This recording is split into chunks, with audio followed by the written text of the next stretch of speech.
Okay. Good to go. Hey, soy sauce, how's it going? It's good to see you. All right, welcome in. I'm in a little early today. So I have not good. Oh, I'm sorry to hear that. Hey, Jay Rondo, how you doing? Joshua, I remember you. All right. So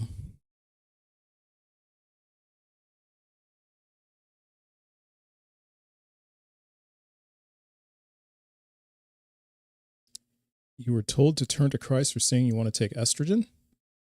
Yeah, I'm sorry to hear that. Yeah, that's rough. I'm really sorry to hear that.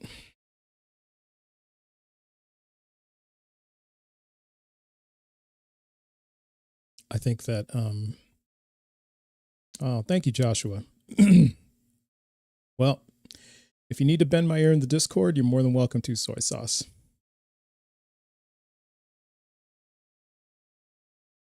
I don't think that was an appropriate response. So,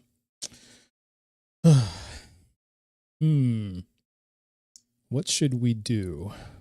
Why don't we do this one? We'll do that one. And not 25, but we'll do 2. Okay. The evidence is all around me that God is an evil? How so? Really wish we had more Muslims in here. Yeah, it's just where I live.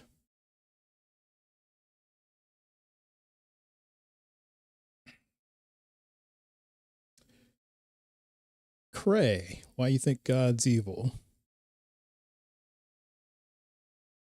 Well, there's lots of evidence for it in the Bible. We've got a ton of it.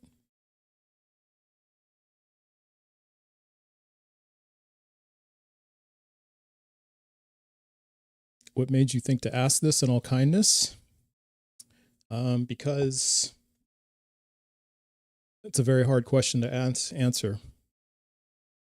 Thanks, Chris, for the cap. Appreciate it. It's man written, not God. And so then how do we know God is good? You love some clips the next time? Okay. Yeah, it sounds good, Joshua. I think I can arrange that. An evil God would not give us free will. How do you know that, Emmy? What's your evidence of that? Because see, I don't see a difference. I think an evil God could give us free will. Jesus died on the cross for your sins.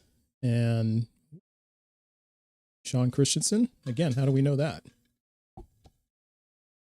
God is not evil. Evil is the absence of God. So if God doesn't exist, is that evil?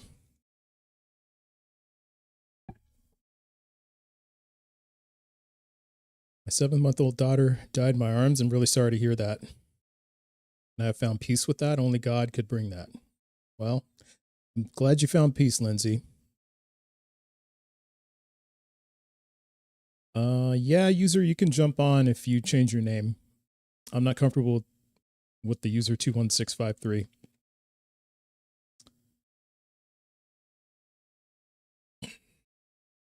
When the roll is called up yonder, you won't be called.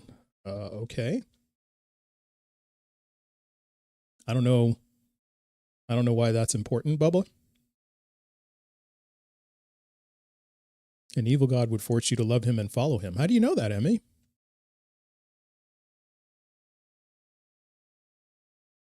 I mean, what if the evil God doesn't force you to love him, and if you don't, he just tortures you just the same? I mean, couldn't an evil God do that?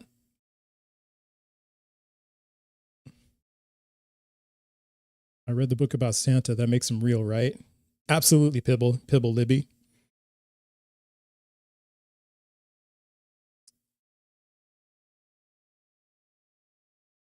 In my 40s, still recovering from growing up Pentecostal. Thank you for all you do. You got it, Carlos. I'm just glad you're on the road to recovery. I'm just happy to hear that. I think everybody is entitled to well-being. So I'm glad you're getting yours. Our Constitution tells us there is a freedom of religion, but there is also not to be an established.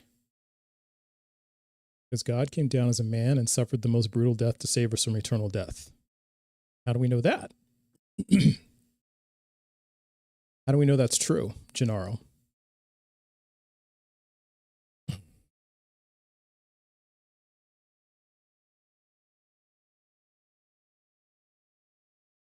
So, yeah, I mean, this is why I'm asking this question, because I'm not seeing the distinguishing features between a good God and an evil God.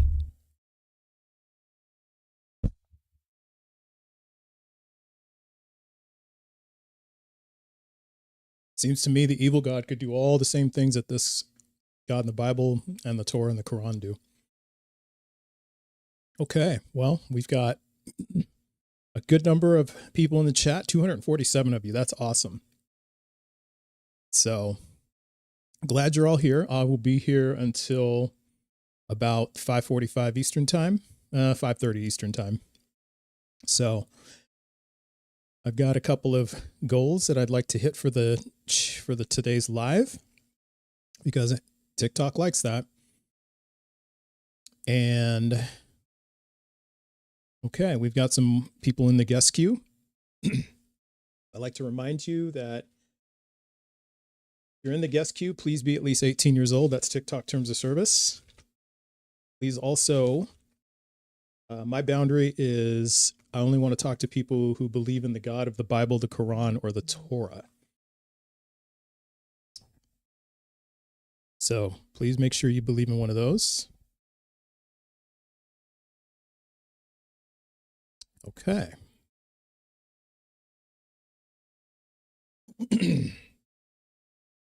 So what do we got here? Okay, so we're going to take people in order of appearance in the guest box. And KK Noma was going to be first, but guess they don't want to come up. All right. So we'll go next.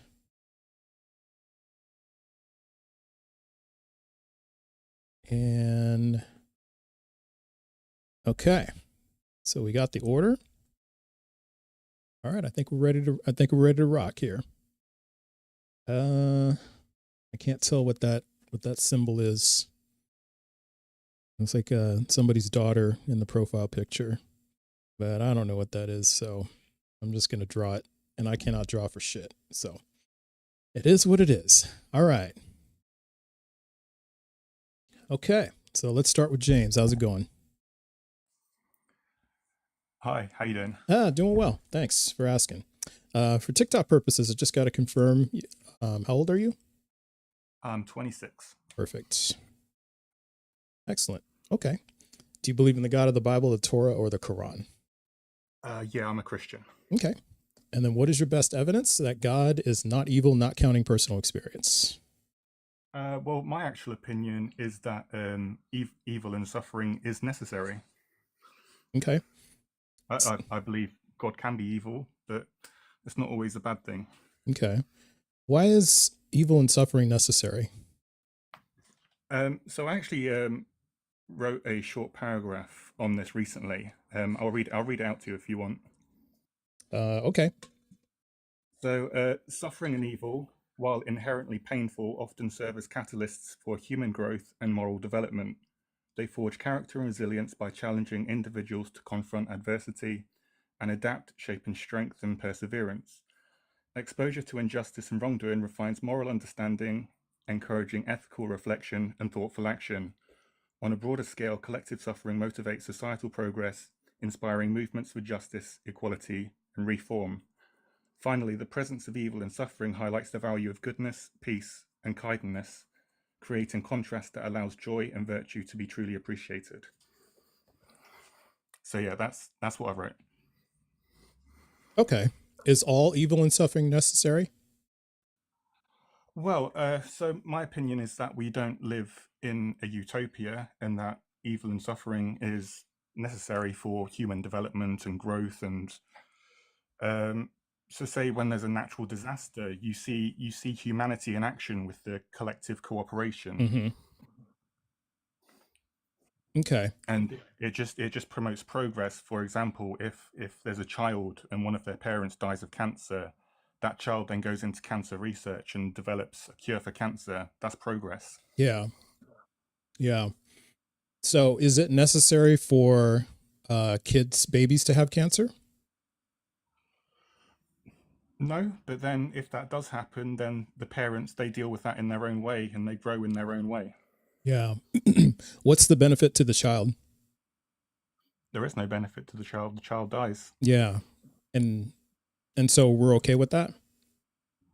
It's not that we're okay with it, it's that it provides some kind of butterfly effect to um, for the continuation of humanity, basically. Hmm. So, for example, a child, like there's a married couple, a child dies. That married couple can't cope with the child dying.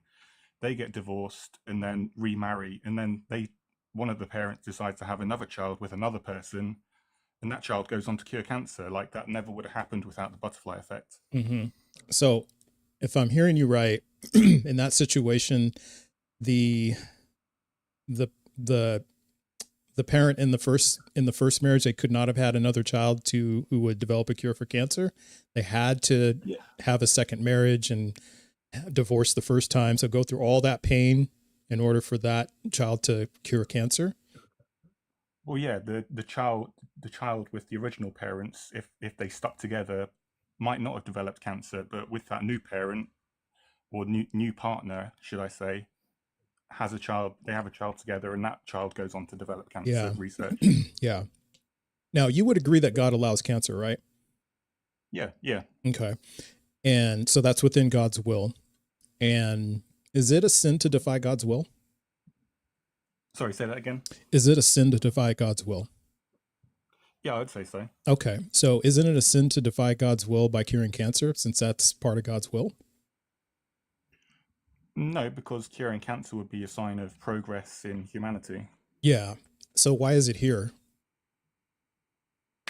For us to progress and find a cure for it. Okay. And so there's no other way for us to progress. We have to suffer. We have to have cancer. 10 million people have to die every year. It has to be that way. There's no other way we could do it. Yeah, I mean, there's always going to be suffering, like in the Old Testament, Sure. like slavery was justified, and look what humanity did. We outlawed slavery. Yeah. Yeah.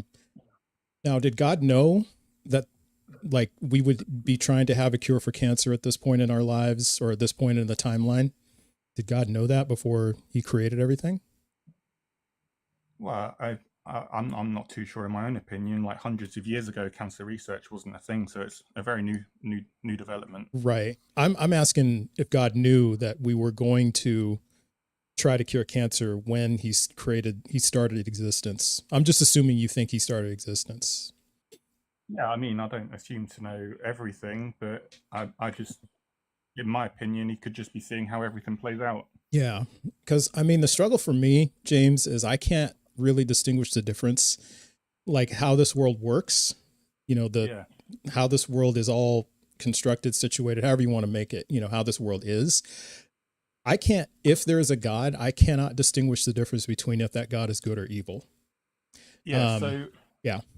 we don't live in a utopia, and we never will live in a utopia, and Hmm. even living in a utopia wouldn't be a good thing. Like everything's all hunky dory. There's no progress to be achieved.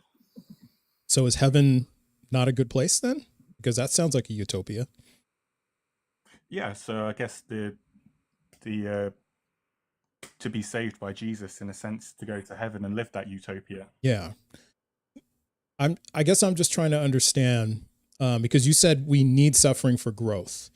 Yet we can, like for example, like if children, are you saying to me that, like if a child who was born into an extremely loving family, they're both parents are always there, dotes on this child, loves this child, grandparents are there, loves this child, and are you saying to me that this child has no idea what suffering is or has no idea what pain is?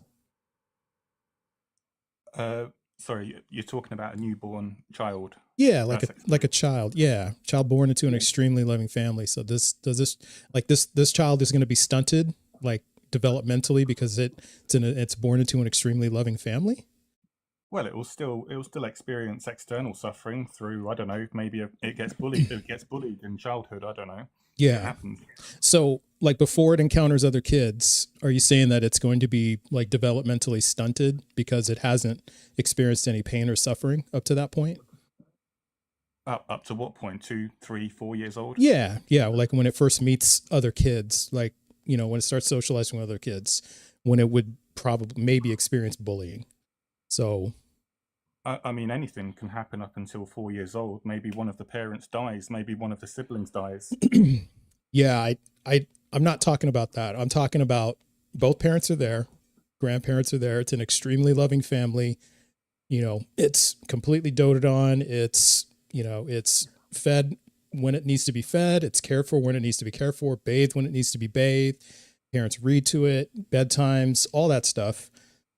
I'm trying to understand from you, like from the paragraph you read, are you saying that this child will be developmentally stunted when it first encounters other children socially?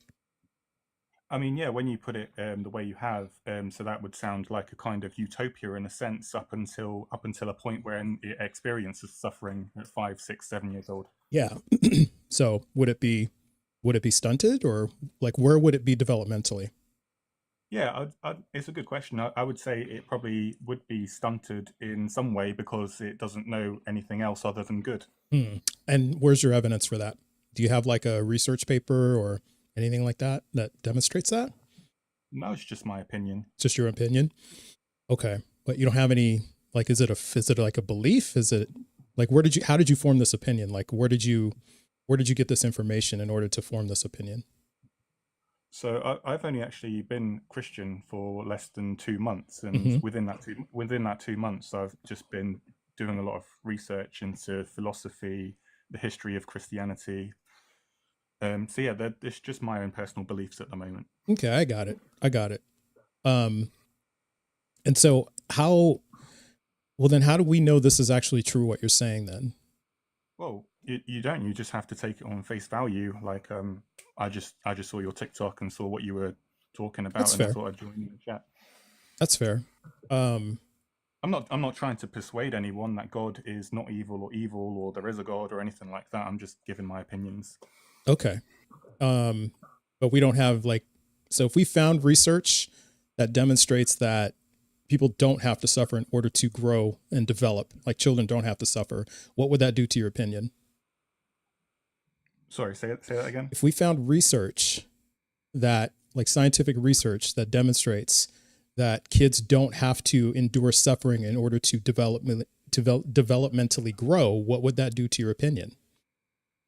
Well, I mean, a child who experiences nothing but love will still grow in some sense. Yeah, but you had said that they would be stunted. So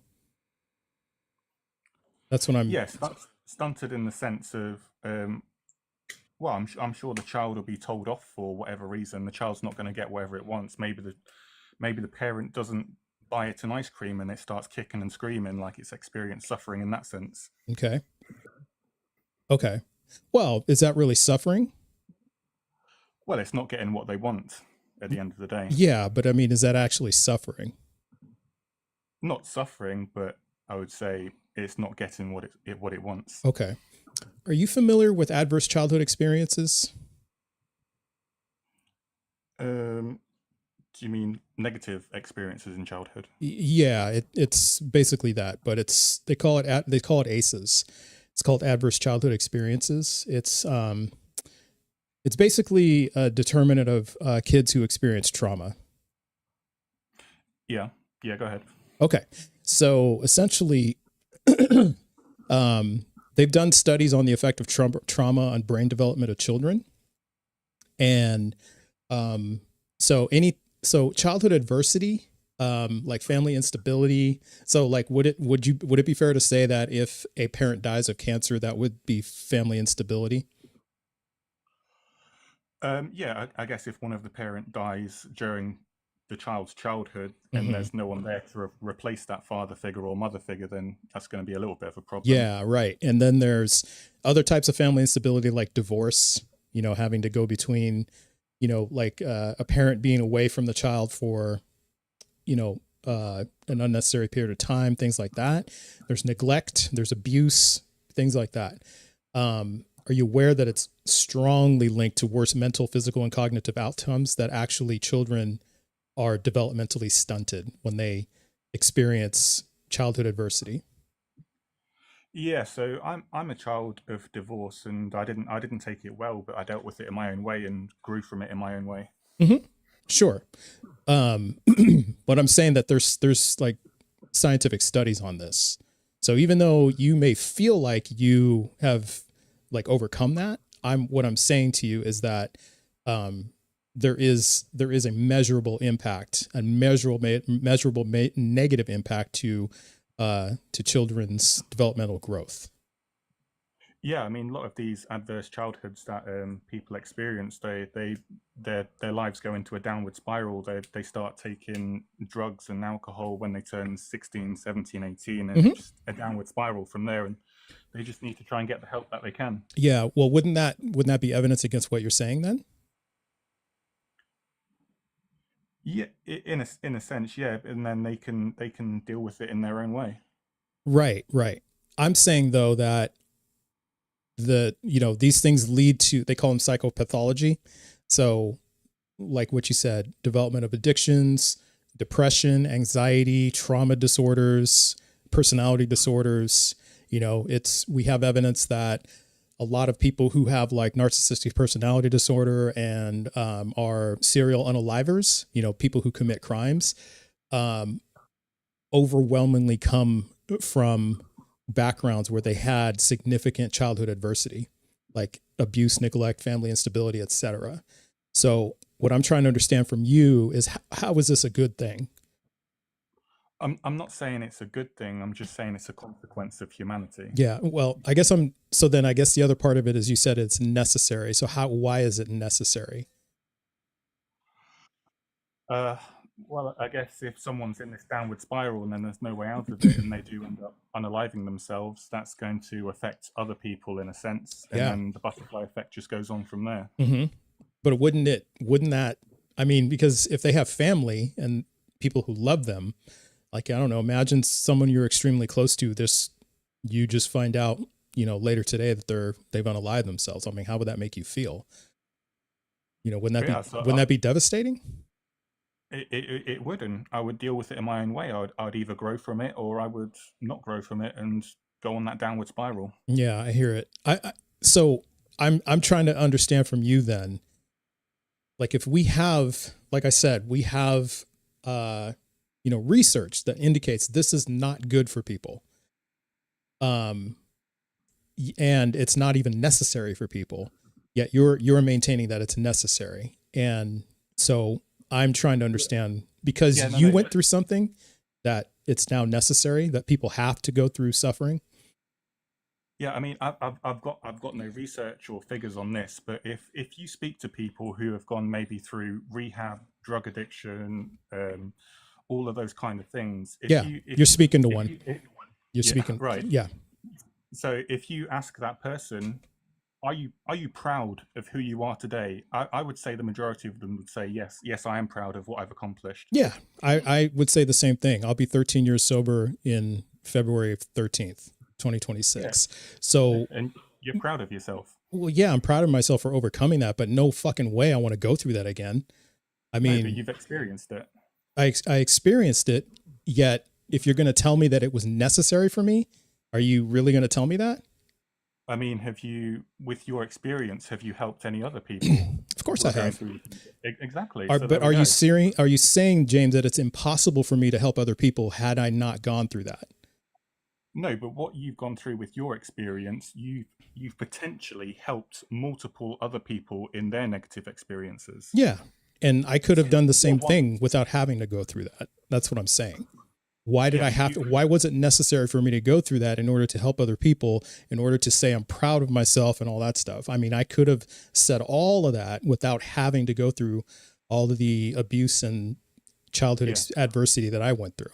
So So, I'm trying to understand yeah. from you, why did I have to go through that? So you now have this lived experience of whatever you went through, Hmm. and you can now empathize with people who are going through the same thing. I can. You're one person, yet you can help multiple people going through what you went through. I can. Yeah. And I have. I'm trying to understand why I had to go through those things, because you're just saying, well, you can do this now, but I'm trying to understand from you why I had to go through that in order to help these people. Why couldn't I have helped these people without having to go through that? Are you telling me that I wouldn't be able to help these people, or I wouldn't help these people? Well, maybe you would never have come into contact with these people if you chose a different life direction. Maybe not specific people, but wouldn't you say there's a lot of people to help out there? Yeah, but the people you specifically helped out, you've helped them out through your experience. So if you never went through whatever you went through, you would never have met these people, and you never would have helped the people you did help. Yeah. And so couldn't I have helped other people? Yes, you could, and there's probably other people who have went through the same thing you have, and they're helping those people. Yeah. What I'm trying to understand, James, is I'm not seeing the connection between having to go through adverse childhood experiences and then that turning into helping people, because there are also plenty of people who go through these adverse experiences and don't help anybody. They harm people. So I just happen to go that route. But there's a lot of people who do a lot more harm because they were harmed. That's a pretty Yeah, common thing too. It's about 50-50, to be honest with you. It's about a coin yeah, flip. and we've got to hope that those people get the help that they can. Okay. So is it worth um, creating people who suffer their adverse experiences and then go on to harm everybody? Like 50% of those people go on to harm other people. Is it worth it? Is all that suffering worth it? Just so that we can say, the other 50% can say, well, I got through this. Are you telling me that's So, worth it? I don't know how many people you've talked to or helped regarding what you went through. Probably If thousands, at least thousands. thousand, Yeah. there we go. So if you've at least saved one person from unaliving themselves from your words, then that's a positive thing.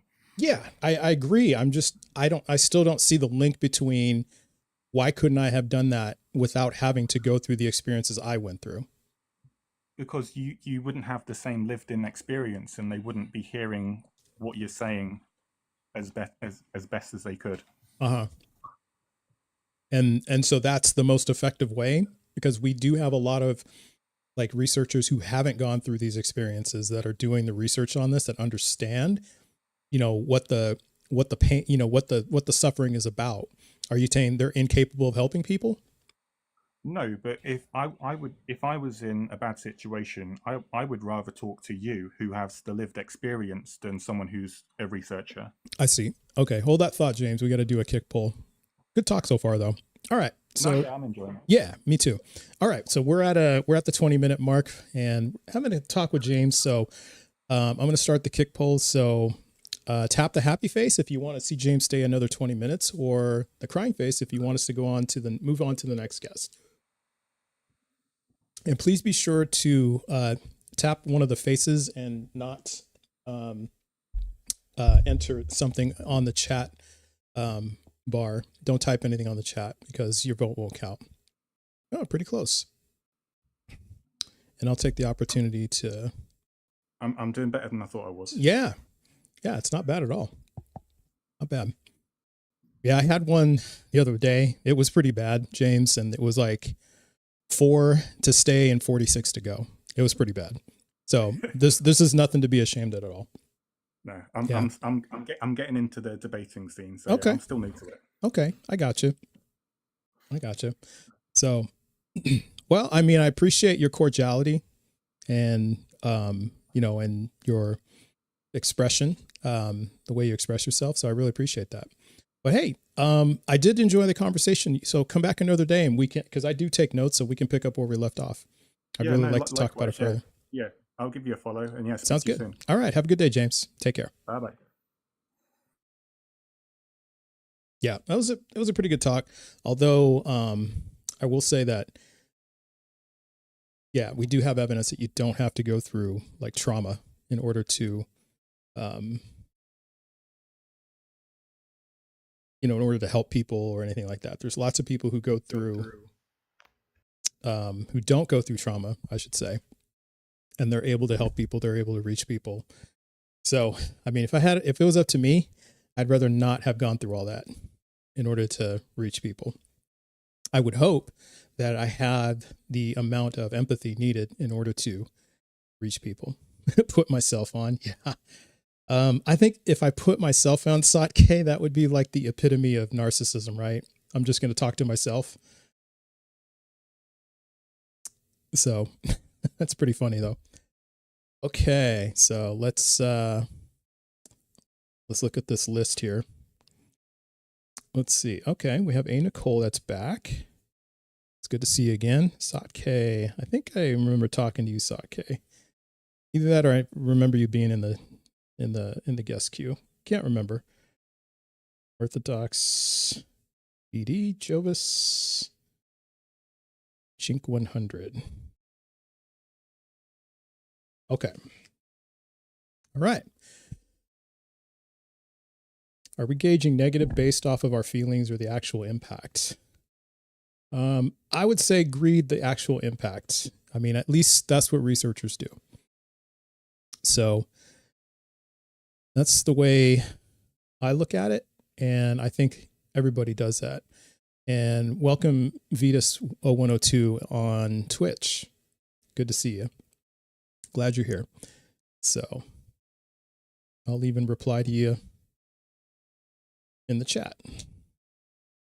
So I'm going to do a better job of, like, the last several days I've ignored like all the other streaming platforms, and I got to stop doing that. If I really want to grow this, I need to really pay attention. But it's kind of hard to sometimes because I get into these talks and, so, all right. My best evidence is that man has free will and corrupt everything no matter what it is, eventually. Last of Swagger. It's interesting. So couldn't an evil God then give us free will and then allow us to corrupt everything? And then that would be exactly what this evil God wants, right? So not quite seeing how that applies. All right. So we're back. So Shane is back. How you doing, Shane? I am so sorry I'm back. I apologize ahead of time. Yeah, no worries. No worries. How you been? I've been great. And the ones I really should be apologizing to are your faithful guests because they never get to vote me out. I'm sorry. It's just, I have usually, was it 30 minutes, 20 or 30 minutes? What is it? Yeah, it's 20 minutes today.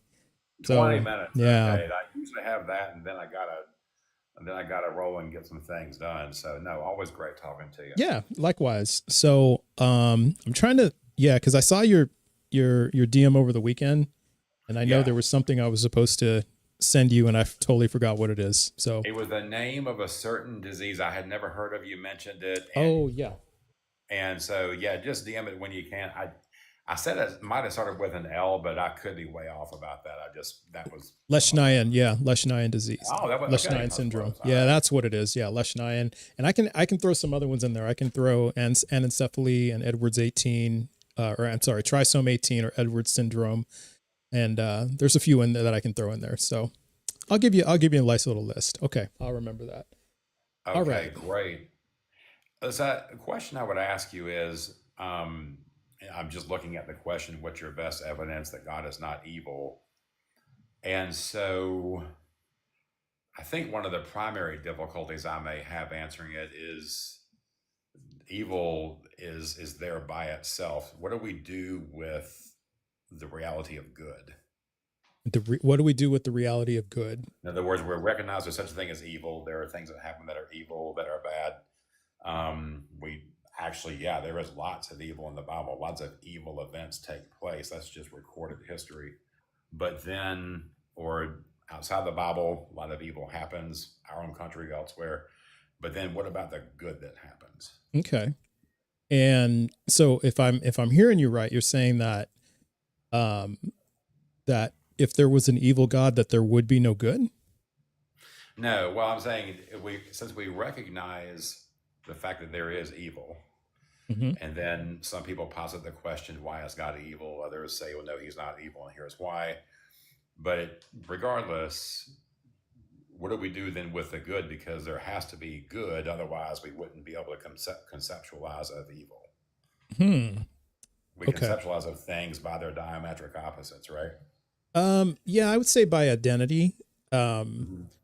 but I mean, are we saying then that there's just so we have to do it only by the diametric opposites? We can't do anything. We can't identify anything without that. I don't. Well, I mean, I haven't thought about it in that broad of a parameter, but I would. I think I would have a hard time. Just when it comes to good and evil, I would have a hard time, reconciling with the fact I can see something, call it evil, without being able to imagine or at least name, whether by my experience or otherwise, that which was good and that thing that's evil is not it, kind of thing. I mean, one of the more disappointing, one of the biggest disappointing historic responses I've ever heard on this Mm-hmm. came from a debate aired on the radio in the 1920s between the Christian philosopher Frederick Copleston and Bertrand Russell. I don't know if you're familiar with both those names or Nope. not. Probably Well, Bertrand I think Russell. I've heard Bertrand Russell, but I Yeah. haven't. I don't really study them or pay attention And to them. so during the heat of the debate, Copleston said to Bertrand Russell, "How do you differentiate between good and evil?" Russell's response was, "The same way I differentiate between blue and green." And Copleston said, "Well, wait a minute. You differentiate between blue and green by seeing, don't you?" And Russell said, "Yes." And then Copleston asked the question again. Russell, in his heated moment of frustration, said, "I differentiate between good and evil by feeling. What else?" Now, Copleston was a very kind man. All he had to do was say, "Well, Lord Russell, in some cultures they love their neighbors, in other cultures they eat their neighbors. Do Mm-hmm. you have any personal preferences? What is your feeling on the matter?" Mm-hmm. You know, I mean, his argument just plummeted through the stage. So that's why I would wonder, in your mind, what do we do with the reality of good if there's evil? Well, I think the way I see it is something like this. I remember when my kids were born. I was there for the birth of them, of both of them, and I remember that like my oldest, um, after he was born, they basically put him on the table and they're checking him out and all that stuff, Uh-huh. and um, and part of and they were kind of manhandling him a little bit. The nurses Hmm. were, and I think part of it was because it stimulates like responses. So they're Oh trying yeah. to so they're basically they were like flipping him around like a turkey. Okay. And I just remember looking. I'm like, what the heck are they doing? And I didn't know they did that. yeah, but they were just like spinning him around, turning him Right. over and stuff like that. And they were like checking his vitals. They were like, okay, we're seeing responses. And at first I was like, yeah, I was a little bit like bothered by it, you know? Right. And but then and then I asked one of the nurses about it, and they said, "Oh yeah, we do that just because we want to test like signs. We want to make sure that they're okay, that they're responding, things like that." So um and then they kind of let him sit there for a minute, and he was in the little baby scale thing. It's like it's like a little, like a big bowl basically, and it's on top of a scale. Okay. And so Yeah. he's sitting in there, and and he's just moving around, but and he's like out in the open, nothing on. And I'm just like marveling at him, but I see like he's shivering and he's cold, and then he starts crying. And so are so I could tell he was uncomfortable. I could tell he Right. was starting to get distressed. So are you saying then that he had to feel some type of pleasure in order to know that he was distressed? Yeah. So you could make the point that it's based on how the synapses in our brain receive things. Is what you're getting towards, right? Mm-hmm. Okay. All right. Yeah. And so wouldn't we still have the issue of what is the source of how we differentiate good and evil or pleasure or pain, right? Like, in other words, if the problem with, to me, this is just speaking, of course, I'm a Christian, Mm-hmm. and so so much of what I say is going to be within those parameters of what I believe in my faith, right? Yeah. Oh my gosh, I totally forgot. My doctor is calling me right now. We're supposed to go over some lab work. That's why she's calling me. Dude, I am so sorry, but No hey, worries. let's continue later, okay? Okay, sounds good, Shane. Sorry, dude. Yeah, no problem. Don't worry about it. Okay. So not a problem. Okay. So that was Shane. But yeah, I mean, kind of to finish that point, we can demonstrate that you don't have to go through, you don't need to experience like the polar opposite of something in order to understand what the other one means. So in order to understand pleasure, you don't need to feel pain. We can demonstrate that neuroscientifically. So there's basically the body's neural response to harmful stimuli. It exists. We know that it exists independently of the brain's reward system. Those two things are separate. So you can actually feel those things separately. So I'm not sure why we would have to identify, what pain feels like. Like we wouldn't know what it feels like. That doesn't make sense. So, I haven't really heard any compelling evidence that evil is necessary or suffering is necessary. We have to go through it. I mean, it's a fact of our world, it's a fact of life, but why do we have to go through it? There's no, there is no basis for it. Oh, and by the way, Chris Humanist, I made you a mod if you didn't notice, because I see that there's some people who are out of pocket. So not that you have to, I'm just saying I have given you the mechanisms in order to handle things if you'd like, because I've known you for a long time, TikTok universe, I've known you. And, so I respect you and I know you'll do well by it. So, but do with it what you will.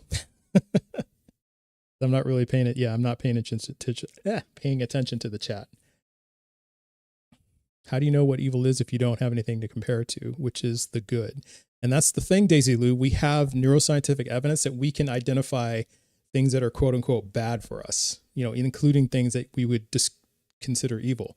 We don't need to experience good or know what good is in order to do that. So that's how it works. So we got quite a few people in here today. The Few Podcast. Dean the Dude is back. Rome, boy. Yeah, we've got quite a few people here. Okay, so we go in order of people who have appeared in the guest queue, and I want to remind you again, make sure that you are at least 18. Make sure that you are a believer in the God of the Bible, the Quran, or the Torah, and also make sure that you're not driving, because that's against TikTok terms of service. And with that, we'll go to the next guest. How's it going, Nicole? Hi, it's going well. How's it going with you? Doing well. I think we talked before, haven't we? I'm not sure. It's possible. I haven't done this very many times, but okay. A couple. Okay. So it is possible. All right. Well, either that or I recognize your name like sitting in my queue. That might have happened. So anyway, welcome up. From the 80s. Okay. Well, so just for TikTok purposes, are you at least 18? Oh, yes. Okay, yes, perfect. All right. And then which God do you believe in, the God of the Bible, the Torah, or the Quran? I believe in sort of the God of the Bible, but I don't really believe the Bible 100% is accurate or complete. I have interesting beliefs actually about the entire world and how it works actually. Mm-hmm. But I believe that we actually already went through the Revelation and that we're currently living through Satan's little season, as talked about in the Bible. Okay. And that we actually had, Christ already lived his 1,000 years on earth, and that's where all these beautiful buildings come from that we can't explain. And that's why everything's kind of crazy. Also with our government systems, they seem kind of very evil, don't they? Like they're Hmm. doing crazy things that don't really align with Christian values, but they claim to be Christian. No. And then, so it's all very satanic and kind of makes sense that we'd be in Satan's little season with the way things are going. Okay. So So yeah, that's what I believe. if I understand you, you're saying that Christ already came. Yes, You already have a Revelation's already happened. Okay, Revelation's already happened. Okay. And what's your best evidence that God is not evil? Well, personal experience, but also Oh, yeah. Jesus. Besides personal Like, experience, yeah. yes, well, Okay. and everything around us. I mean, the beauty of you, of me, of the world, of just love. How can love exist if God is evil? If God creates it, everything, and He created us, and we can love, that's not evil. That can't be evil. Mm-hmm. Yeah, I see what you're saying, like, about that. Are you saying then that if God was evil, that we wouldn't have any of these good things here? I'm saying if God was evil, we wouldn't have this type of beauty and love. Okay. That wouldn't be possible Okay. because evil can't do that. Evil's unable to have anything like produce anything beautiful. Right. And It's very so, self-centered and evil is kind of like more worried about advancing its own agenda, advancing itself, whereas not evil is good is about helping others, advancing everyone. would you say Yahtzee Germany was good or evil? I'm not sure. No, Nazi Germany? Oh yeah, that's not good. Yeah, we can't say the N word. So we have to say something like Oh. Yahtzee. Yeah. So I say Yahtzee Oh, Germany. gotcha. Yeah, that's not good. That's evil. Okay. I'd say that's definitely got Okay. going on. Because they produced some things that that society produced things that people would consider to be beautiful. Like, there were like plays and productions that they produced, and because there was an effort on their part to produce art and things like that, because they wanted to demonstrate that they were, the quote unquote master race, that they were like the top of the human, the human chain, food chain, so to speak. So they were making concerted efforts to produce things that would be considered like objectively beautiful, like aesthetically Oh no, no, no. pleasing. You miss it. No doubt. There's definitely capabilities of having both bad and good within a person, but God is not evil. Okay.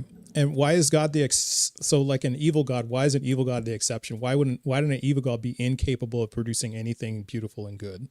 If we have not necessarily yeah, incapable, but I mean, it's like a yin yang. You have to have duality. I mean, you have to have a balance. You have to have both sides, man, woman. I mean, everything has a pair. It's just how things right. are. It's like geometry, like sacred geometry. It's like Yeah. how things have to be. Wouldn't that be the same under an evil God though? I mean, well, then what would be the balance to him? What would be the opposite for him? Well, I don't know. Maybe it's Satan. Maybe Satan's actually good. Maybe he is. Yeah. So that would be the balance. So that's what I'm saying, is that if under an evil God, we would still have this type of duality, we'd still have this type of balance. And wouldn't we still have suffering in the world?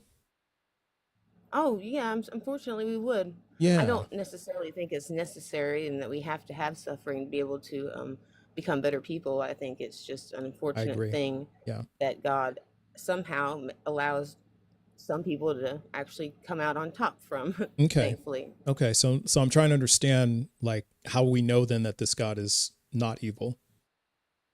I mean, how could we not? I mean, it's all personal experience. I mean, when I experienced the Lord, when the Lord pulled me out of what I was in and, you know, put me back on the path and saved me, that's not evil. Mhm. And, yeah. Well, I have because see, I don't know if you heard me say this earlier, but my sobriety day is February 13th of 2013. So I understand on some level, like being in a very bad and dark place and having to overcome that. So I get that. I get that experience. I understand that. So I think what I'm trying to understand though from your perspective, Nicole, is like, just imagine that this God is evil and that this God is lying to us, has given us free will in order to reward those who choose evil, heaven, and then reward those and to punish those who choose good with eternal torture. So if this God had this purpose, had this intent, and created existence for that intent, how would we ever be able to distinguish whether or not we could tell if this was a good or evil God? Well, the best I could come up with is hoping that the things that people come back with when they've died and what they've experienced on the other side or whatever is true, because I've heard some really, really amazing stories, and I've also heard some Mhm. kind of scary ones. So Mhm. I don't know if it's all personal experience though. It's not really factual or scientific at all. Yeah. Yeah. And I think I agree with that. Like, it's hard to, make personal experience like scientific or factual. It's just our experience, right? And Right. it could be, and not to discount the experience. I'm not saying that, because I've had my personal experience, right? So I wouldn't want anyone to dismiss my personal experience. I would say No, though, no. yeah, it's like, because I'm not saying it didn't happen, like I truly believe everyone experiences their personal experience. But the question is what exactly is it? So like, for example, if there is this evil God that, maybe if the intent is that this evil God sees you as a good person and wants to punish you and torture you forever, maybe this evil God was like, okay, we'll bring Nicole up from whatever dark place she's from, because I want her to choose good so I can, because the end game is to torture you. Not a pleasant thing to think about, I realize.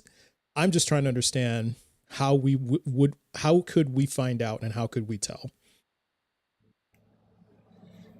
My best my best answer to that would be when I pray, when I go inward. When you meditate and you ask a question in complete silence after you've been quiet for about 30 minutes to an hour, you get an answer, and that answer is always right. Hmm. It's always right. It's God. Yeah. I mean, that's when God talks to you and you Yeah. really just silence yourself and listen. Mm-hmm. Mm-hmm. You'll hear him. And this still could be an evil God though, right? Just giving you the I mean, answer. it could be.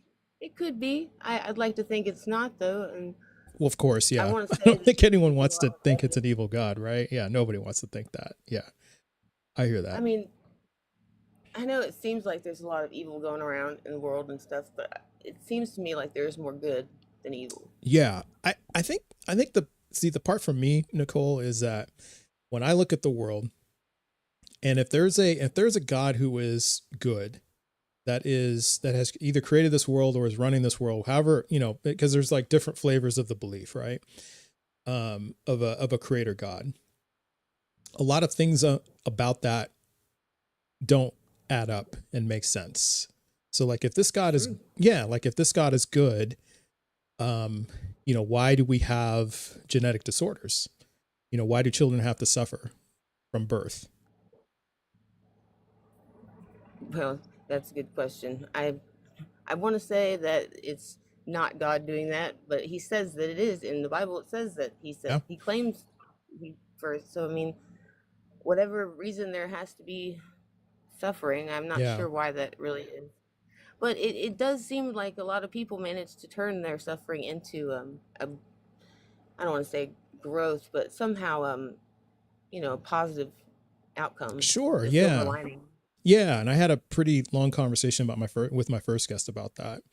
Wouldn't you say though that if you had the choice, what would you prefer, to get to where you are now with or without the suffering? I don't know what it would look like without the suffering, and I don't know if I would be this strong without it, honestly. Yeah. I I guess I'm trying to, because I think from my perspective, um, I would prefer to get to this point in my life without all the suffering that I went through. And, we have research that indicates that, ACEs, or adverse childhood experiences, have a very detrimental effect on people. It actually stunts kids' growth. It stunts them developmentally, like mentally, emotionally, things like that, possibly sometimes physically. It leads to things like anxiety, depression, addiction, personality disorders, higher rates of crime. I mean, there's just all kinds of bad things that this leads Oh, I to. agree. Yeah. It's true. And it's essentially, God meant for us to live in a garden of Eden. He wanted us to live in a paradise. Unfortunately, we did not keep that going on, and we were deceived, I guess, into allowing the evil in. yeah. So that makes me also wonder then, Nicole, do you think then that it's okay for now? Why would you say then, because I think the question I was about to ask depends on what you think about this part. So let me ask this part. Because this is the other part that doesn't make a whole lot of sense to me. Because if there was a Garden of Eden, right, and everything was supposed to be perfect, is that your understanding of what the Garden of Eden was supposed to be? Supposed to be, yeah. Yeah, supposed to be. Yeah, it was perfect, and Yeah. things were nothing was supposed to go wrong there. It was supposed to be like exactly what humans needed, right? And then Adam and Eve ate of the fruit, and that ruined everything, right? So the part that so to speak, right? In so many words. Right. I'm kind of paraphrasing the story, but yeah, okay. So my struggle with that is if that happened, and then we're responsible for all the suffering in the world. It's God allowing it, isn't it? He allowed it to happen. Yeah. But I don't take it literal either. I kind of think it more of a metaphor, as like we gained knowledge we should not have from the apple, like a fruit. Like, I don't think of it as an actual bite of an apple. I think of it as taking knowledge that we should not have accepted from something that we should not have been talking to, maybe. Like a talking snake. We shouldn't have listened to the talking snake. Right. Yeah. Right. And so that was the actual downfall. So yeah, okay, I see that metaphor. Actually, in theology in school, I learned that's what I was told. That's really a metaphor. So I hear that. I think what I'm trying to understand though is, are you saying then that just kind of led to it just kind of opened a can of worms? Is that how I'm hearing what you're saying? That it was like an unintended consequence? I don't think anything's really unintended. I can't understand fully why God did what he did and why we're here and the purpose of it, but I definitely know from my experience and my interaction with him that he's not evil. Okay. I wish I could prove it too. I wish I could think look, I mean, love. Have you ever had someone in your life who you thought was just the best? They were super charming or super sweet, kind, amazing, smart. And then you found out later that they weren't at all who you thought they were. Of course. Mm-hmm. Of course. What if God was like that? How would you know? He probably is like that. Everybody's probably on some level like that, right? Like different sides to him. Really know. Yeah. Yeah. So I mean, yeah, because at the same time, in my dark days, in my bottom days, I was at the same time with those kind of people, and then sometimes I was that person. So there were reasons for that, but I'm no longer that person. I'm not that person anymore. It was like a part of me that was like in survival mode, and so I just felt like I needed to do whatever I needed to do to survive, because I was in a trauma state. And so when you've experienced all this trauma, you tend to get into survival mode. You may or may not understand. Yeah, you understand what that is like. 100%. And yeah, and so sometimes it was a case of, okay, it's either him or me. And but see, when you're in that trauma state, and at least I tended to do that without needing to, like unnecessarily. I was like in this, it's either him or me. And so, so there was some bad decisions I made. Now, I'm not in that state anymore because I don't want to harm people. You know, I don't want to hurt anybody. And so I take great pains not to harm people. I try to go out of my way not to harm people. Um, I I understand that. I do too, actually, to an extreme. Even it's probably a fault now, even of mine, but it's not really because I'm a pacifist. It's the way I see things. yeah. There's nothing that anyone could do to me that would make me want to hurt them ever. Yeah, I think so. And, you know, and I think part of it, because, you know, there's evidence that like trauma, you know, leads to an underdeveloped prefrontal cortex, you know, and that's the decision making part of the brain that helps you make the right versus wrong decision. And so if it's underdeveloped, you have trouble predicting the consequences of your actions. That's why, and it doesn't like fully develop until you're 25. And that's in a person who hasn't had any adverse childhood experiences. So it is correlatively tied to the growth of that part of the brain. There's a strong correlation between that and adverse childhood experiences. So that is insanely accurate too. That's around about the time I started to really wake up, about 26, 27 years old. Yeah, exactly. Exactly. That's real. Yeah. And so, but see, I had experienced some arrested development. So it didn't really register until I was like in my 30s, right? And even then it didn't really quite catch on, you know, because again, my sobriety date's and it'll be 13 years. So it didn't quite register. So yeah, so we have that. And that's why like teenagers make dumb mistakes, you know, because they can't really predict. Yeah, they have a hard time predicting things. So, you know, like with my daughter now, yeah, you know, sometimes she does dumb things and I have to, you know, and I just have to, or she'll think of something and it's like she hasn't really thought it through. And so I just kind of help her try to think it through. And that's a good way you can develop that part of your brain. Have you ever meditated and gone within and tried to talk to him? When I was a believer, yeah. But I meditate now and it's just to quiet my brain because I've got this fucking like internal monologue that just won't shut the hell up. Right. So I'm just, yeah. Right. You understand that too. Yeah. So it's just 24/7. Yeah, 24/7. And the only time it seems to shut up is when I meditate or if I'm on here talking to people. And then the other thing is I don't I'm not a big talkative person either. You know, I'm actually kind of introverted. Yeah. I'm pretty introverted. So, yeah, I'm just a mess. That's it. At least you found a release for it. Your you know, Yeah, to an anxiety extent. or whatever. Yeah, to an extent. I don't really experience anxiety as much anymore. Because yeah, like I do a lot of the meditation, a lot of mindfulness exercises, things like that. Yeah.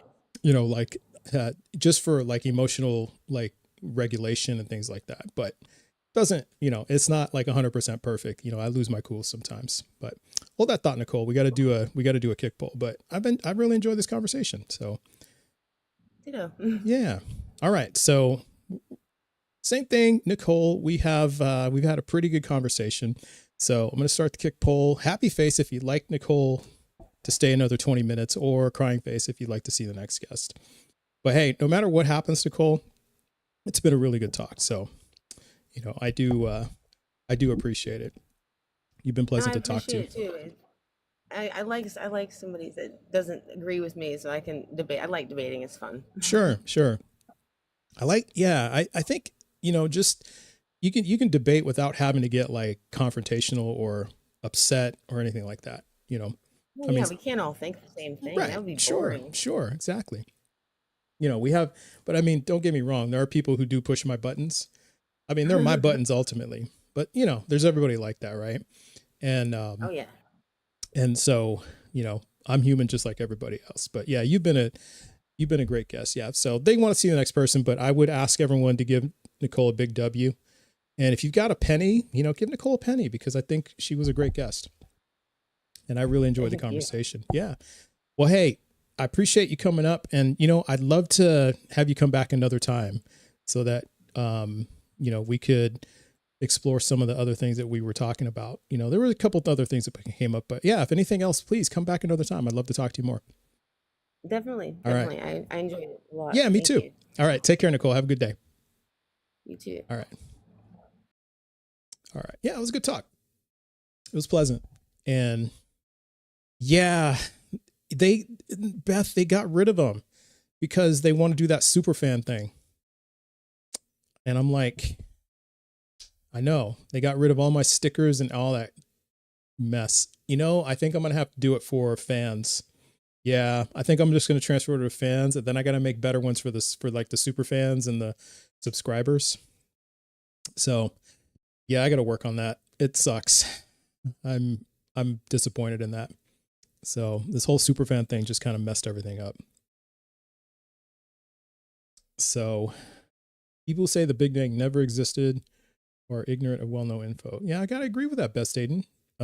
We have lots of evidence that the Big Bang happened. It's kind of like this. It's kind of like saying, because I think the biggest reason people say, well, you weren't there to see it. And I think that's the problem with that is like, the statistic is something like over 90% of schmurders don't have an eyewitness. It's over 90%. So it's almost like saying, okay, if you see a unalive body and you see blood everywhere, you see footprints, you see fingerprints, but you weren't there, so this didn't happen. It's saying the same thing. There's a lot of that's like a lot of denial. Do you think that when your kids do something bad, wrong, or evil means you are evil? No, I don't think that, John. I think that I try not to use the word evil because it's a really loaded term. I like to think in terms of harm, like harmful or bad. Like I get that there are a lot of harmful people out in the world, but I mean, if you want to use the word evil, that's okay. I can do that. I can say they're evil, but I don't think just because you make the wrong decisions or do something bad that you're evil. Because like, for example, this is on me too. Like someone pushes my buttons here on TikTok, they get personal, they get meta. I mean, I'm human. And I try to stay like even inside, but it's hard. I do a pretty good job of it, but I'm not perfect at it, And so sometimes it's just very hard not to clap back. But I try my best not to. I try to keep it not meta. All right. K757, how you doing? What's up, man? I just want to tell everybody that if you're wanting to talk to an atheist, that Trust is by far the most respectful atheist to talk to. Appreciate you. Appreciate you. It's good to see you again. And people like cussing me out just by asking questions. I'm like, why are you getting so angry? But that's funny. Same thing happens to me, so I'm with you on that one. You shouldn't get angry for asking questions, man. Yeah. I'm like, you could be kind to people and still disagree. I've Absolutely. got friends who are atheists. We disagree, but we're still friends. We love each other. Yeah, of course. It's okay. It's okay. Yeah. So this question is something I struggle with too. Sorry. Of like evil, like what's the best, like what is evil? So like my question would be, like if God were evil, why would he command like love and mercy and offer forgiveness and stuff? Yeah, that's a great question. And I would say then that, again, we have instances in which like evil people have done things like that appeared to be loving.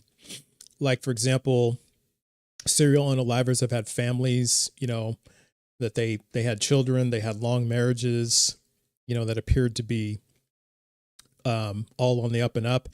It turned out later, the speculation, Satke, that they were, it was a cover, for their bad deeds, things like that.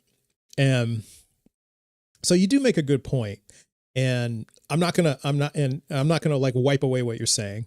I'm only gonna say, just to kind of play devil's advocate, how could you tell if it's sincerely like God's wish, or if it's, if this God is evil and just is playing a cover role? I think because of my faith, I believe that, like you were talking about the Garden of Eden and Adam and the choices and stuff that were made. Yeah. That before that happened, I think because he knew God would be all knowing, he knew, so he already had Jesus in place. He had him at the ready, right? Something to that effect. Yeah, I would say something like that. So, yeah, I believe that because evil or bad happens and he knows that stuff happens, he has an antidote. He has things set up in place that would counter that. And just my personal belief. So, but the question would be, like, what is your subject? Like, what do you believe evil or bad is? What is that? What is evil? What is bad? Well, I take the dictionary definition of evil, which is wickedness or actions that are done with bad intent, like harmful intent. There we go. Intentional harm. I consider that evil. Something like that. So would you say Unnecessary harm. Yeah. Unnecessary. Okay, because intentional harm, like unaliving animals, would be considered evil. Yeah, I would say so. Yeah, I would say unnecessary harm. There we go. That's a better way to put it. Okay, Because like, unnecessary harm implies intent. But yeah, you could intend to unalive animals for eating. And there's a lot of people who don't consider that evil. Now, there are vegans who consider that evil, right? And that's a whole different discussion. But yeah, I see where you're going. Or Yeah, excuse me, or euthanasia. Like a horse breaks its leg. Yeah, you pretty much have to put the horse down. That to me is intentional, but ultimately not harmful, because it actually saves the horse a lot of suffering. Yeah. So like, because things like, some people are extreme. I'm like, well, what about if you have to get surgery and you got to get shots? It causes pain, and pain necessarily isn't a good thing, but because of me getting the shot, I'm able to go through anesthesia, which Yeah. I don't feel pain. So it's like, yeah, but there's, and it's kind of hard. I battle, and I'm a believer, I'm a Christian, but like, why does God sit back? Like, he's almost like, I'm just going to allow these bad things happen, like cancer. But if you don't believe that there's an afterlife, it is a struggle to say that this is evil, that people have to suffer. But if you knew, like if you had the option, or if you had a thought of, maybe if after this suffering happens, I do have a paradise that I will have access to. My suffering that I go through is a lot more worth the suffering I'm having to go through. Why do I have to go through it? I don't know, but kind of fascinating, the childhood trauma stuff that I personally went through. I went to God and asked him to take it away, and I don't know why I had to suffer. Mm-hmm. And I had to go to science. I did EMDR, I did neurological feedback, which was super beneficial, and it helped me tremendously. And I actually went to a counselor and I was like, hey, I don't want you to pray. I've already went through the prayers. Mm-hmm. It didn't help. Mm-hmm. But I think sometimes partnering the prayer with that does help. I think it's a both and I think sometimes believers struggle with that, because my wife's a mental health nurse practitioner. She uses medicine along with prayer, and I'm like, I'm okay with that. It's not one or the other. Yeah. I think it's a both and people struggle with that as believers, and I just don't see it like that. So when it comes to God being like best evidence that he's not evil, it always begs, there has to be good, and are bad in order for there to be good. Okay. Because I think the other part of it for me is that, because then we look at the suffering in the world, and I want to know, like, what is the distinguishing features of necessary versus unnecessary suffering? Like, how do you know, Satke, that this kind of suffering is necessary versus this one is not necessary. I think you pointed out something like for example, vaccines, surgery.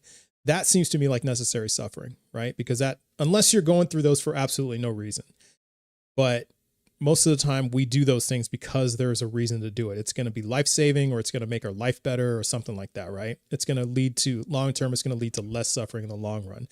So I would consider that necessary suffering. Getting your wisdom teeth pulled, something like that, right? But I think we can point out a lot of things that are questionable at best, like genetic disorders. Like, is that necessary suffering? I don't know, man. That's some of the things I have a hard time. I struggle with. But like my greatest example as a believer is Jesus. He suffered. He went through a lot of horrific stuff. I mean, just historically, if all the writings are true, what he went through, but he also did a ton of good things, so that people didn't have to suffer. Mm-hmm. If it was true that he healed the sick and the lame and caused the guy to pick up his mat, and he blind man caused him to see. I think someone who was suffering, the guy that was full of demons and cast those out, and now he wasn't suffering. I think that, yes, I think God allows evil, but he also has an antidote.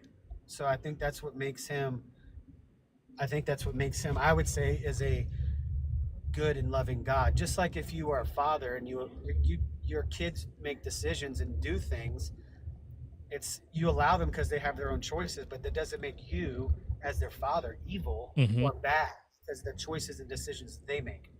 But you don't want them to make those choices, but they do it anyway. Yeah. And so then the next thing I'm wondering about is, like, in situations like that, right? Yeah, there is there's suffering in the world, right? And so that is apparent.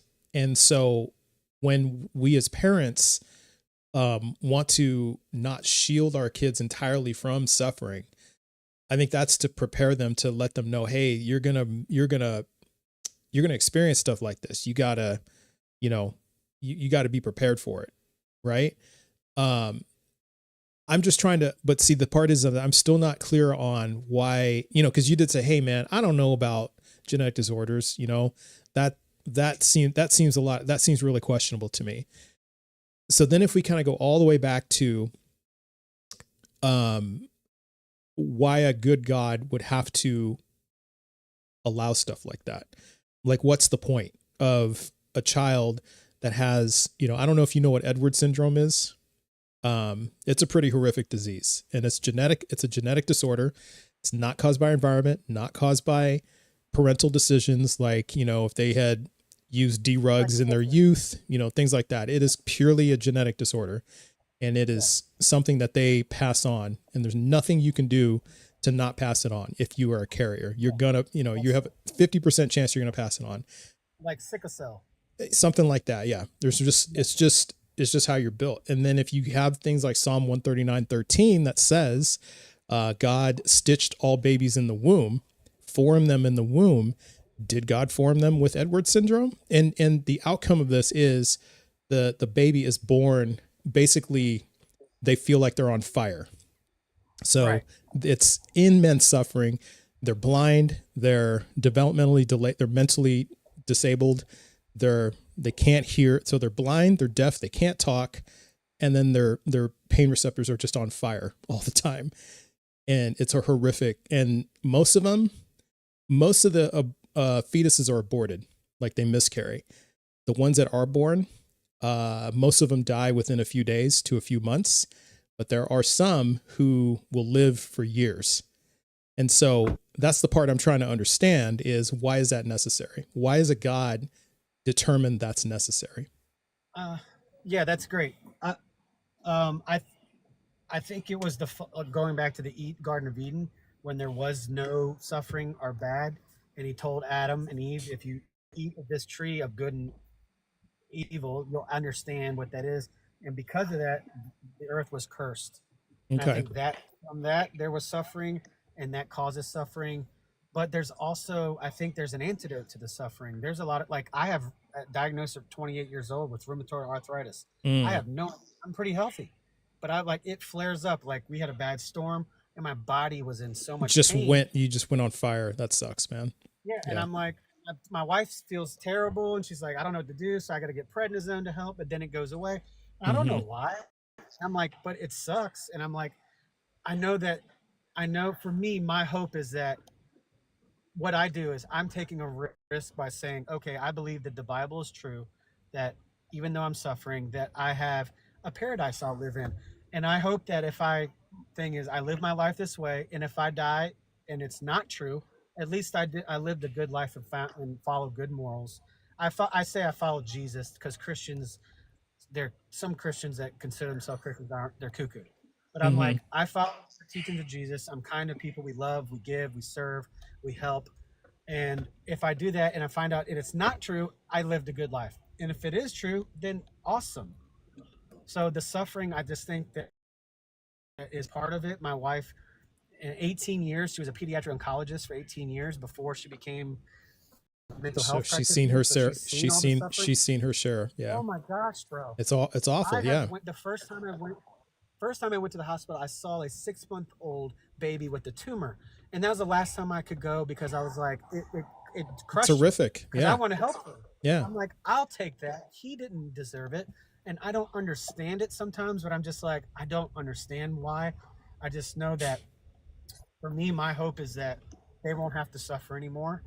It's a hard. I mean, you have a Christian background, so you kind of have some understanding. But I'm with you. I'm like, I question it. It's a struggle. Yeah. And I have to believe that God is not evil, because if he was, there would be no antidote. There would be no good ever. That he wouldn't say to love and be kind if he was evil. Well, Fully evil. Okay. Well, I kind of posed that to the previous guest. Like if because wouldn't an evil God lie? So if that's the case, could they just be lying? What do you mean lying? Yeah, that this evil God is just saying, well, I want you to love one another, and I want you to do this, I want to do that. I'm actually a good God. Yeah, and that's what I was saying. That's a risk that I'm taking. By saying, hopefully that all this is not a lie. That's what I'm like, okay, I'm going to take a risk and say, hopefully this is not a lie. And at least I've followed good teachings and good moral of being kind to people and loving, like I was saying earlier. So, but to prove that God is not evil it's a faith thing. Like, I'm taking this walk of faith and I'm not harming people. But why do people suffer? That's a hard one. It's a hard one. Why did God wipe the earth out? Well, he wiped the earth out, and why do babies, a lot of atheists bring up, well, God is an evil, why did the flood happen? Why did he do Sodom and Gomorrah and kill all the or in the life of all the babies and this and that? Well, according to scripture, they're with him in paradise. You'd have to have faith to believe that's true. So I'm just like, well, my hope is like, okay, if he is good and kind and loving, as well as allows evil to happen, he has to be good and kind and loving as well. So I'm like, I don't understand the evil part, but the other thing is like, why would you send your son to suffer and die and give his life away? That seems kind of ruthless. Just like, hey, I'm going to give up my son. He's going to live this earth. He's going to be beaten, tortured, put on a cross. But then if you believe in the Bible's truth, he's not. He's alive and he's sitting at the right hand. And it's hard. It's a faith thing, and I struggle with it. And I'm sure you've read a lot, done your own. So what made you personally like change? You said you've been sober, which that's awesome. I'm so proud of you. Thanks. You're saying since 2013. I myself am right there with you. Congrats, man. I ever made. Yeah, and for sure. What was it that your turning point? So I understand why you stopped doing the harmful things to where you are now. What was it that made you stop? Well, I think it was developing an understanding that ultimately it was illogical to do that. And I mean, it started with, those old phrases, you're sick and tired of being sick and tired. And so I knew there was a point where I had to make a change. Like I couldn't just blow up my life again and again and start from scratch, start from zero again. And there's just a certain point in your life. Are you going to do that at 40? You're going to do that at 60? You're going to do that at 70? I mean, and I may not even be around to do that. There's only so many times you can reboot things before it just gets old. You're gonna tire out family. You're gonna tire out friends. They're gonna be like, I'm sick of seeing this act. I'm done with this. And so I just sat and thought long and hard about that, and just like, I don't want to put people I love through that again. So that was part of it. The other part of it was, I don't want to put myself through that again. And so I said to myself, well, I'm going to try this. I'm going to do this, and I'm going to complete this. And then if I'm still not sober at the end of this, then I guess I just won't be here anymore. That's kind of where I was at, to be honest with you. I'll just, I don't want to say it because I don't want to get restricted. And also, for anyone who's thinking of harming themselves, please don't. Talk to somebody, call somebody, DM me, Yes. something. Reach out, because that's not the solution. And see, that's the point where I was at. I thought that was good. That was like seriously entertaining that as a solution. And I was thinking, okay, that's where my life has gotten to. And I've got kids who rely on me, and a family and things like that. So I was like, okay, well, I can't do that. So I got to do everything I can to get better from this disease. And so once I did, then I began to understand, because, I think as well as I do, just because you stop, that doesn't mean you want to start it. That doesn't mean that you lose Absolutely. you want to start again. You fight it every day. You fight it every day. Exactly.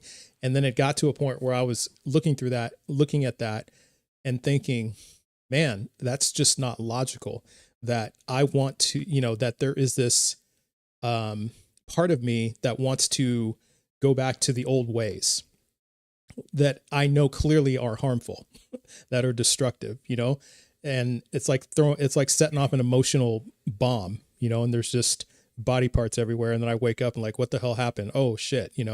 So that's the part of me that was just like, okay, so I had to overcome that and then say to myself, that's not logical. And I had to go through all the reasons why this defies the laws of logic. And here's why: it's contradictory. And, it's contradictory to just like everything that you wish to be.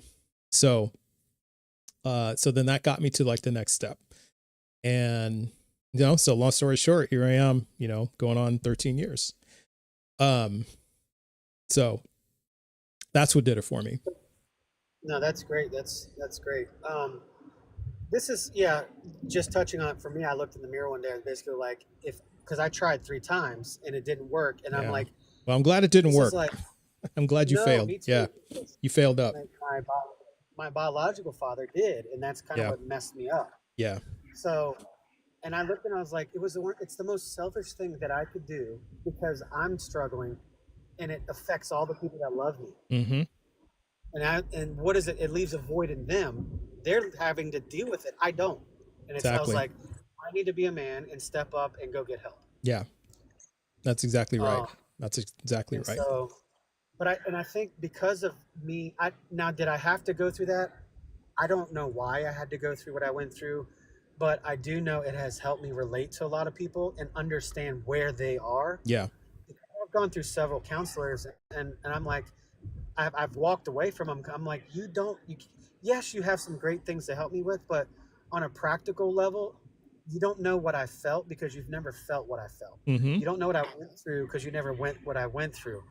And the guy that I meet with now has a similar story, and he went and he has got a PhD in counseling, and he's helping so many people that have struggled with the same struggles. That's great. That I've done. Great to hear. And I think, like you were saying, you've helped a lot of people. Now, would you say you would still be able to help people? Yes. Do you think you would be you're more effective because you can relate? I think yes, I would be, but in a different way. But hold that thought, because I'll answer your question after we do the kick pull. So we're over 20 minutes. Yeah. All right. So we're doing the kick pull for Sat-K. It's been a really good conversation. I've talked to Sat-K before. So please tap the buttons if you'd like to see Sat-K stay for another 20, or crying face if you'd like to move on to the next guest. So if everyone could vote, we have 112 people here. We'll make sure that Sat-K gets a fair shot. and all that. And I invited a friend up. Sake. I was waiting till the break here of the kick bowl, so you don't feel like you're, because of course, I don't gang up on people here, but Cat's a friend. Yeah. So hey, how you doing? I want people to know, don't be offensive if you get kicked because there's people waiting. They're gonna vote against you. So yeah, exactly. That it happens like that. Yeah. So. Wow, I'm tied. You're tied. Yeah. So if you haven't voted yet, please vote, everybody. And so to answer your question though, is I think I would be able to, but in a different way. Because it wasn't all because of my adverse experiences and, the bottom that I hit is that made me like think of that. See, you got another by this. Hey man, a win's a win, right? So nice job. Congrats. So yeah, I think that's how I see it is that I could have done it, but maybe in a different way, maybe not exactly in the way that I'm doing it now. Of course I wouldn't be able to sponsor people or anything like that, but I think I would be able to do it in different ways. Right. Yeah. But I think it just that's part of I think the good that comes out of people that suffering is bad and evil. It's not, I don't understand why we have to go through it, but I think there's a lot of good that can come from suffering. One of the things, like cancer, I don't know what good comes from cancer. Yeah. And I'm trying to understand, like, it can. It's just that is that the only way? Is it necessary? Yeah, that's the part. I would say no. I would like say, could there have been a different way? Yeah, but that's why I'm not God. I'm not that smart. So it's like I don't, or whoever's in control. And I'm like, I wish there was a different way, but unfortunately, there's not. It's reality what we're going through. Yeah, because I think we can undergo like stress, right? And there is, like I said, like you and I have talked about, there is things like necessary suffering. I mean, yeah, I agree with that part. I'm just trying to understand though, like, being the oncology in the fetal oncology ward, like why is that even a department in a hospital? You see what I mean? Like that seems to me, the fetal oncology world. Yeah. Why is that even a department? That's like an area of medicine we should not even be able to even be considering. Like that shouldn't even be a thing. And so under a God, it doesn't make sense. That's all I'm saying. Okay. I hear you. Was there a point where is this something that you would say I'm assuming you would struggle with because you were a believer at one time? Mm-hmm. Yeah. Unnecessary suffering. That was a big one. It's kind of under the umbrella of the problem of evil.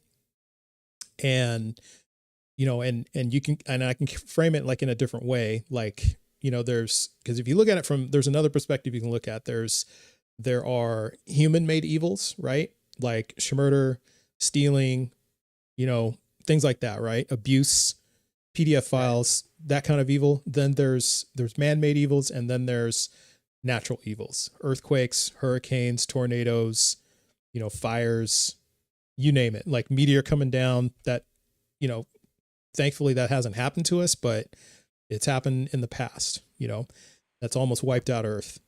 Can I touch on something real quick? Yeah. Right, what you said that kind of I have a hard time with, is that Christians use free will as, okay, we have free will. Mm-hmm. But what about weather? Does weather have a will? Exactly. Exactly. Do earthquakes have free, does earthquake have a will? I would say no. Yeah. I know. And it's hard to say, well, didn't God cause it? Or is that just nature? Is nature just doing these things? Or is nature the response of evil? And it's like, I'm wiping this evil stuff out. Mm-hmm.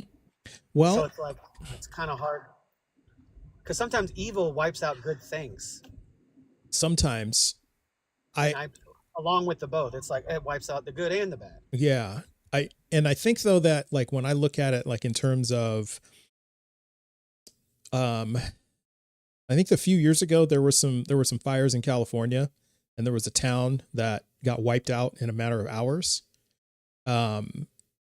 Because of the fires. Like, was that necessary for that to happen? Yeah. you know, did people have to be unalived and lose everything they have because of what? You know, the other one is earthquakes. Is it necessary that earthquakes happen and that, you know, kids get buried in rubble? Is that necessary? Right. Now, I do have a challenging question, and it's hard to answer. You have you are in control. Say you are God. You are in control. You have the power to do this. There's a million babies, right? And I would say, and there is 900,000 of them are completely healthy, and then there's 100,000 of them that are suffering with cancer. Would you unalive the healthy ones to save and get rid of the cancer in the 100,000? For them, they would never have to suffer again, but you would have to unalive the other ones. No, I wouldn't. So you would allow them all to live, but allow the other ones to suffer with cancer. Yeah, I mean, just the dichotomy that you're asking, because I'm not trying to inject anything else into it, but just the dichotomy you're asking me, no, because the survival of the 900,000 babies is the greater good. It's the least harm versus the unaliving of the 100,000. I mean, I think it's the same. Like, it doesn't matter if they have cancer or not. Like, if I'm God, I could, you know, you're saying to me, okay, you have to, let's just say you have to unalive 100,000 of them. You know, which ones do you unalive? And to save 900,000, you have to unalive 100,000. So that's kind of the same thing. But I'll take exactly what you said. 100,000 have cancer. 900,000 don't. Would you unalive the 900,000 to save the 100,000? No, I wouldn't. That's like an enhanced trolley problem question. Yeah. Yeah. Those are things I think that I'm not God, and I would never know. I don't know like what but sometimes I wondered, like, when you think about good and evil, or bad and good, or however you want to use the words, is like sometimes evil has to happen for the greater of the good. Is just my understanding. Sometimes there's an evil thing that happens, but it's for the good of the greater. Yeah, like what we were talking about earlier, like getting your shots, getting surgery, something like that. Yeah. Or something like that. Yeah. Or self-defense, you know, that's a pretty harmful thing. However, that's for the greater good. Taking the life of a bunch of cannibals to save a tribe. Like there's a cannibal tribe that are eating people. Yeah. And you come in and wipe them out so they stop eating people. Yeah. Well, see, from a human perspective, yes. Now, if we're talking about God, though, who is, you would agree, is responsible for creating those cannibals ultimately, right? I believe, I don't, yeah, and that's kind of hard. Like that's something I've kind of took a dive in, like tried to understand, like, are they created with that, like, desire to eat people, or is that part of the fall and sin? Like, what, like, it's hard. It's a battle that I battle with. I'm the same as you, like with the mental struggles, mental illness things every day. When I'm not, like, if I'm just sitting here, I've got 4 billion things I'm thinking about. Like, what, like, my mind's like a top. Yeah. Yeah. And I think the way I think about it, though, is that if these people were, I mean, at the very least, God allowed these people to exist, right? Could God have not allowed these people to exist? Right. Yeah. I agree. Could he? Then there would be no evil. And I think that's why I believe there in the afterlife. Me personally, there's an afterlife, so all this is going to go away. But as of right now, I think even though God he's in charge, but he's not controlling everything. But I believe he's in charge. I don't think he's dictating and, like, moving us like pawns and robots. I believe that the enemy is at work right now, and he's trying to do the best he can to take life, destroy, corrupt. As he's seeking who he's roaring like a lion, trying to take out who he can take out. That's just my understanding. Okay. So you believe in heaven, right? Is there free will in heaven? I don't know. We'll find out, hopefully. I don't know. Find out? I hope so. I hope so. You hope there is? Like, you hope there is free will? No, I hope there's a heaven. Oh, you hope there's a heaven. Okay. I was gonna say you hope there's free because I was about to ask you. So that means that you're good with like schmurder in heaven and stealing Well, there was free will. It was heaven in the garden. It was perfect according to Scripture. and there was free will there. Yeah. There was free will, and He gave them the right to choose. Yeah. And He made a wrong decision. And is heaven going to be? That's a great. Trying to understand that, is heaven going to be different? Like, are we going to be, or is it just we're not going to have a fleshful body? Are we going to be made new? Is it going to be like, it's going to be a I don't know. There's a book written by Randy Alcorn. I don't know if you heard of this. I know you like to write notes. There's a book by Randy Alcorn called Heaven, Mm-hmm. and it's very fascinating. The book, what he talks about and how he describes what it's going to be like through his study. Mm-hmm. It's kind of fascinating. Mm-hmm. I like to read both sides. Like, I like to get a balanced perspective, and not just be like, this is. You got to listen to understand and hear other people's opinions and thoughts. That's what makes us human. Yeah. And makes us grow. I guess I'm trying to understand that, like, if there's Do you think there's free will? You don't believe in. Do you believe in a heaven or a hell? no, I don't. So, Okay. and see, that's the thing, is that I'm trying to understand, like, if there's no suffering in heaven, so then that makes you wonder, well, then is there free will? Like, is free will tied to suffering, or is it not? Yeah, that's a great question. Yeah, and so if it's not tied to, if free will is not tied to suffering, then why wouldn't there be free will in heaven? But then again, then that means that you should be able to, if it's free will, then you should be able to murder, steal, if you want to rob banks. I wonder if you're able to, and you because of you are made perfect, how you are intended to be, and you're created to be. Because you would say, I think it's a fair statement to say that most people aren't going around looking to end other people's lives. Like, most people are genuinely good people. Exactly, I agree. So, or at the very least, they try to do the right thing. Yeah, I agree. Yeah, that's where I'm like, where it comes into, that's where my brain, my carnal brain is like, I think heaven is going to be good people, and they're not going to want to do that. I don't want to hurt people. I don't want to. Neither do I. I don't want to steal. I don't want to do those things. Yeah. But same. In my carnality, somebody comes to my house to harm my family. Well, guess what? Something bad's going to happen. Well, I don't think that's, yeah. And I don't think that's a bad thing. I think that, and in fact, I would go so far as to say you ought to do that. It would be it's the morally right thing to do to protect your family. Right. Right. So like, causing harm sometimes is a good thing. Yeah. Yeah, absolutely. I have no qualms about that. So I'm not a totally like avoid all harm. It's to do the action that either promotes the most good or causes the least harm. Yeah. And so in this case, protecting your family from an intruder who is looking to unalive or hurt your family is the least harmful option, right? Or will further the greatest good. So so to me, that's the morally right thing to do. Yeah.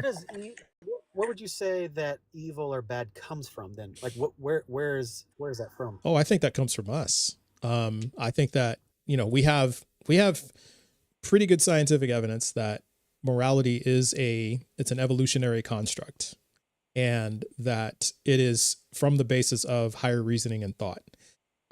We also know that things like reasoning have an evolutionary basis to them. It's because of these brains that can do lots of good things, lots of pretty powerful things. Our brains are pretty powerful. And that's brought on by things like socializing in groups, because, we as animals were in groups for the long, long time. We used our hands. So that developed, complex thinking, problem solving skills. And, you kind of fold in things like the need to survive or the drive to survive. And if you're relying on somebody else to help you survive, then you're going to want to make sure that person is alive as well as you.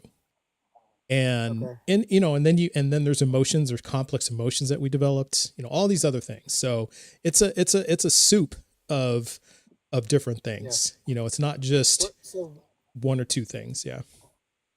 Where would you, or what is your understanding of where, like, diseases and cancer, and where does that come from? Well, we know that cancer is a lot of it is genetic, is mutations of cells.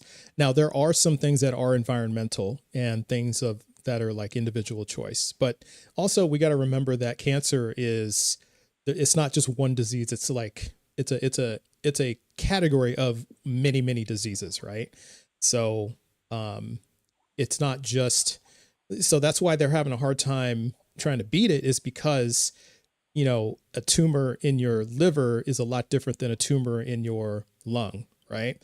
It's a lot different pathology. So they have to treat it a lot differently. But then there's like simpler ones like Hodgkin's lymphoma, which is a very, very high rate of survival, you know? There's things like that. Cancer was created by men, somebody wrote. Yeah, not all cancer, because, you know, and yeah, and so hopefully they'll be in the guest request and I can talk to them about that. But we have evidence that that's not true. No, my So- wife's a oncologist, so I got a little bit of understanding. Yeah, I'm but not little- her, but Right. But at least, So- yeah, some of that trickled down. Like my wife is a behavioral psychologist and she works with kids. So Yeah. some of that knowledge kind of trickles down, right? Yeah. And you absorb some he's of it. smarter than me. I'm telling, like, I don't know. Oh, how, yeah. like, I don't know what, Yeah. like, I don't understand what you're talking about. Yeah, I'm not the brains in this family either, so I'm with you. I'm just the dumb one that asks questions. That's just me. Thank you. I'm like, what? What does that mean? Yeah. I'm like, I can pour a bowl of cereal, and here she is talking about all these big words. Yeah. Exactly. So but that's my understanding of what cancer is. I don't know, Have you you know. have you ever reconsidered or ever thought back of, maybe I'll try to put my faith again in Christianity? Have you ever considered it? Like, I'm going to try this again and see if it is true. Yeah, I'm considering it now. Okay. That's Um just- yeah. And What's the best argument that you've heard that have made you, what is the best thing you've heard that has made you say, man, I think I'm leaning to try this again? for Christianity or a God in general? Just following the teachings of Jesus, I would say.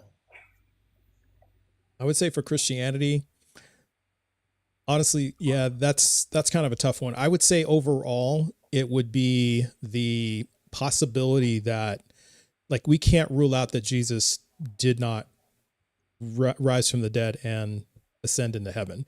Like, we can't absolutely no. It's just that we don't have any proof that he didn't. I think the witness. I think you and I talked about this before. The witnesses are very, very shaky. But I can't rule out that he didn't. So I would say that's like the one sliver where, like, if we knew for a fact that he didn't do that, then it would be over as far as for me in Christianity. It would be done. But I don't think we'll ever find that out. So, Yeah. you know, Is there and- something that would make, is there some, like, a tipping thing that you're kind of like, if this happens? yeah, I mean, if it's a now, because it's funny because I cross personal experience off the list of things we can talk about. So ironically, if it's a personal experience that is a very common personal experience that, say, everybody in the world sees, Okay. as common as we see stars in the sky, Okay. and we can link that to a God, that would be extremely compelling evidence that a God exists. Now, That what would if be you extremely saw compelling. a real life miracle right in front of your eyes that you asked God to show you? If that was the case, see, there's another person, I don't know if they're still in the chat, but they were in here. They were in the guest queue. So a person asked me this a couple weeks ago. And what I said was that if that happened, Satke, I would want to verify that it happened.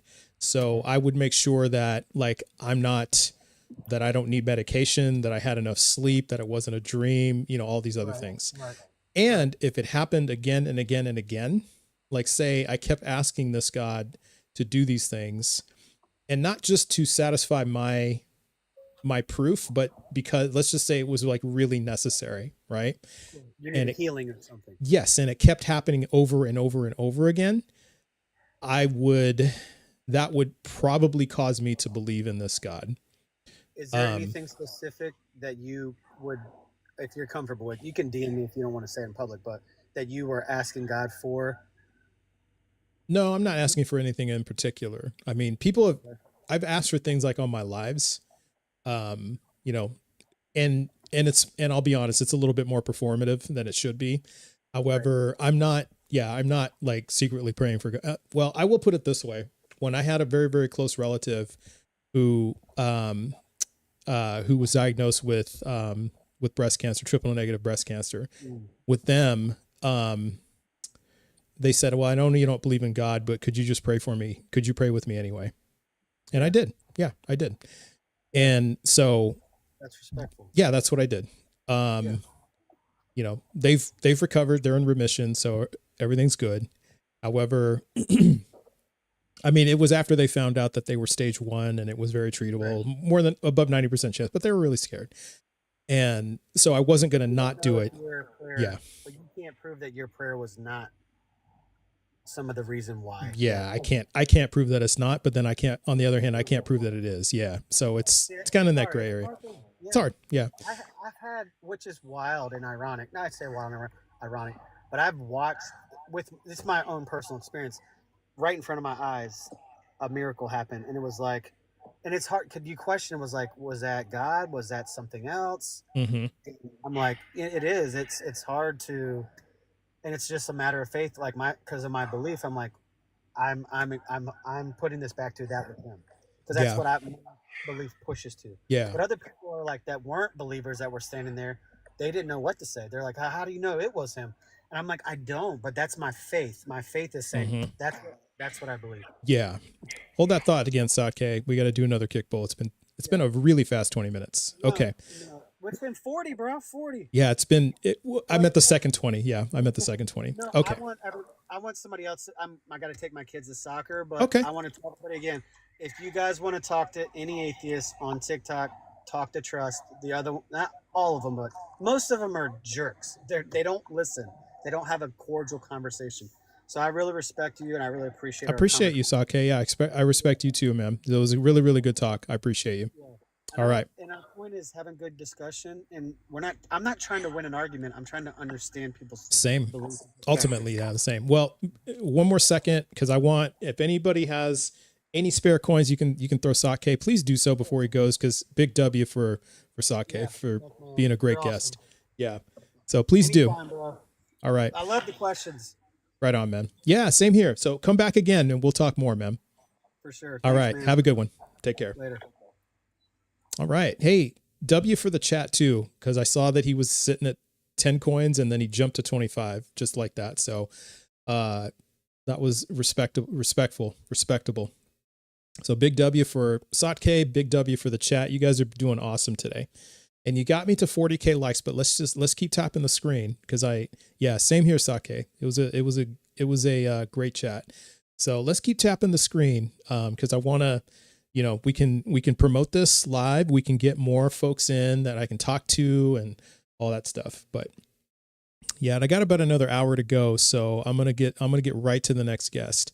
So I want to talk to as many people as possible, like even less than an hour. So.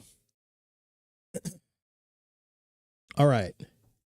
So next up is, a lot of people dropped out. So, okay, Last of Swagger. That's the next one. All right. Last of Swagger, how you doing? Hey, how's it going, man? Good. How are you? I'm doing well. Okay. I don't really tune into these a lot, but I just wanted to say you're magnificent, very mature. Thanks. Love it. Appreciate you. Yeah, thank you. I try to be. I do my best. Just for TikTok purposes, are you at least 18? Yes. Okay, perfect. And then, which God, Quran, Torah, or Bible do you believe in? Bible, and KJV is what I read, King James. Okay. And then what's your best evidence that God is not evil, besides personal experience? Fair. So I reading the thing when I first came in, and I will give you my side of things. It says that you're an atheist. Your best evidence, God is not evil. So if you are atheist, my question would be, in turn, if there is no God, then where does evil come from? Okay. And I would say that it comes from people. It's a construct.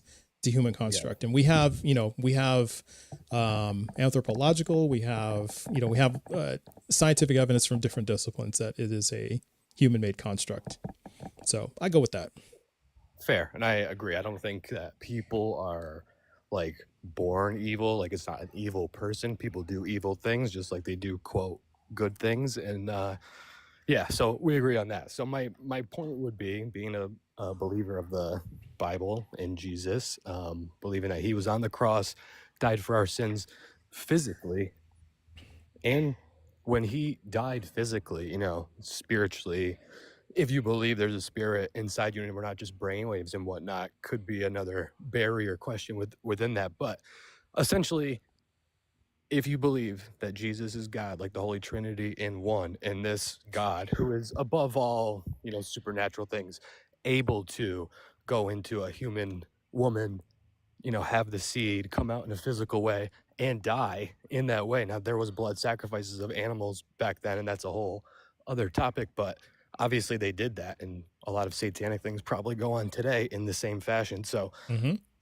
maybe there is a blood connection, and when God did this, he knew, okay, there's going to be physical pain, but we've been talking, I've been hearing you guys talk a lot about suffering. It's more so suffering of the soul. I mean, you can break your leg, you might even have a hurt knee with that for years, but like something that, meaningful, you lose a friend or something like this, will be way more hurting, suffering than this broken leg. And I think that's the main thing, is that's all physical. And so Christ is saying, I died for you so you can spend the rest of time with me where there is no suffering. I allow free will. Like you said, evil's a construct. That's the free will of, hey, I'm not going to make you love me. I created you. I hope you do. I will give you everything I can. And that I will. And I think that's what happened with Adam and Eve. And they basically said, well, we are going to choose something else because, what if there is something else? Already getting everything you wanted. And that's human nature, right? We're never pleased. We always want more. Okay. Of the flesh. All right. So does a baby who dies of Edwards syndrome, do they love Jesus? I can't give you the exact verse, but it is in there that, essentially these babies spiritually, when they die, they will be in heaven with God, that, not old enough to make this decision. Yeah. Why would God send them down to earth with Edwards syndrome, where they on average they only survive for anywhere from a few days to a few weeks? Their nerve endings are totally fried, so they always feel like they're on fire. They're in constant pain, can't see, can't hear, can't speak, developmentally delayed mentally, and then they just die. Why would God do that instead of just bringing them straight to heaven? True. So, first of all, what you said, like, why would God send this soul? So, like, that's a question in itself. Do we make some sort of soul tie agreement with God, saying, yes, we want to go into this body?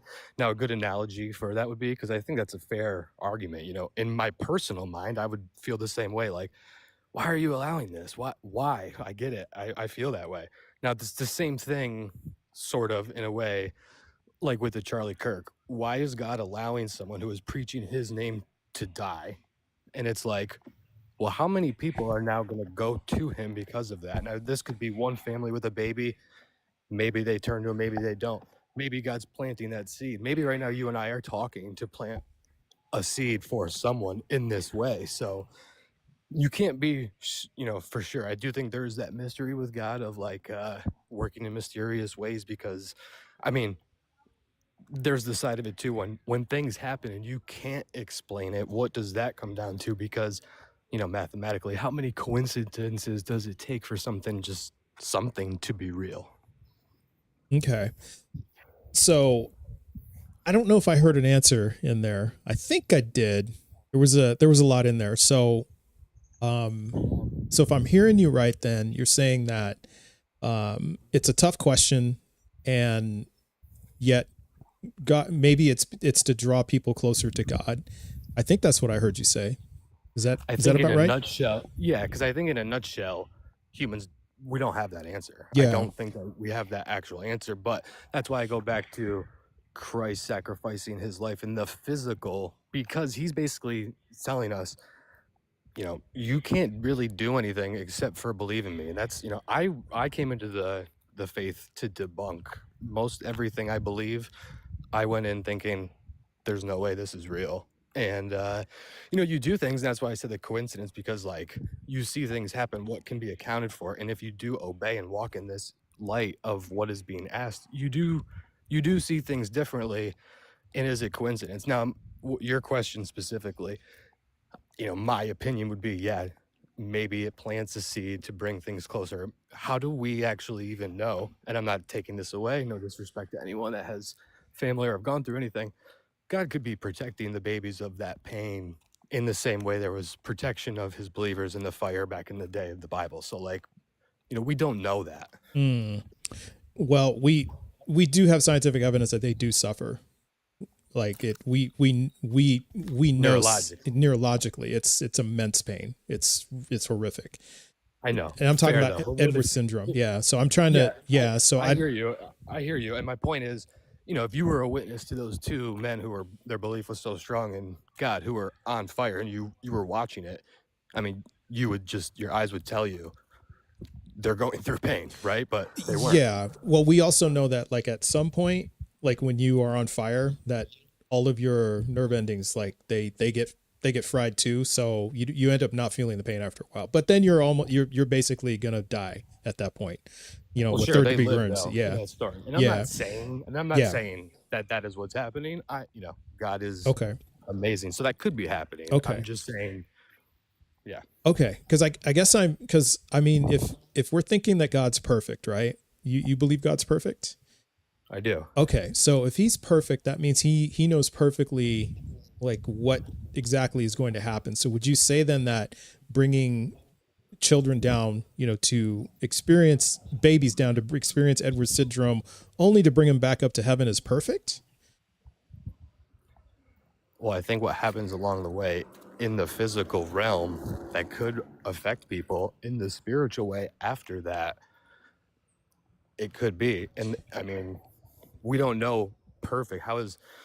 Here's the thing, I was seeing a lot of comments is, I'm a good person, this, da-da-da-da. Good by our standards is nowhere near of God. So like there's this filter to get into heaven. So when you say perfect, if you were creating a world on your own, you don't want anything you don't like in it. Now let's just pretend everything you don't like equals sin. Now that's not God. He thinks sin is bad, but let's pretend just everything you don't like is sin. If you don't like apples, there's no apples allowed. Well, if I bring 30 apples, but you love me, are you going to let me in? You hate apples, they are not allowed. I come in, are you going to let me in? He's saying, drop the apples, I'll provide more than that ever will. So drop this suffering, have faith in me that I'm doing this for the betterment of something in the end. And you either believe in the Bible or you don't. So it's like, you can't pick and choose. And a lot of the things personally do bother me, but it is what's written. You can't just pick. Okay. So then if you can't pick and choose, so then why believe in this God? Why worship this God? Like if there's things that bother you, then are you saying then that they don't bother you enough to not worship this God? Well, like I said, I went into things to debunk, and initially, I mean, here's a like the most simple fact. What other quote God is referencing heaven and saying the only way to get there spiritually is if you believe in me? And then also, that's a big one. And then also, how come 13 men like you and I were willing to die over words? Just think about Charlie Kirk. He believed in it so much back then when it was way more reckless to say something. Yeah. I think we might be drifting because I'm really focusing on the, how do we know God's not evil part? And I think we're kind of drifting over whether or not he exists. And so I'm trying to figure out, okay, well, I'm presupposing that God exists. So if God were to exist, how do you know he's not evil? That's kind of what I'm asking.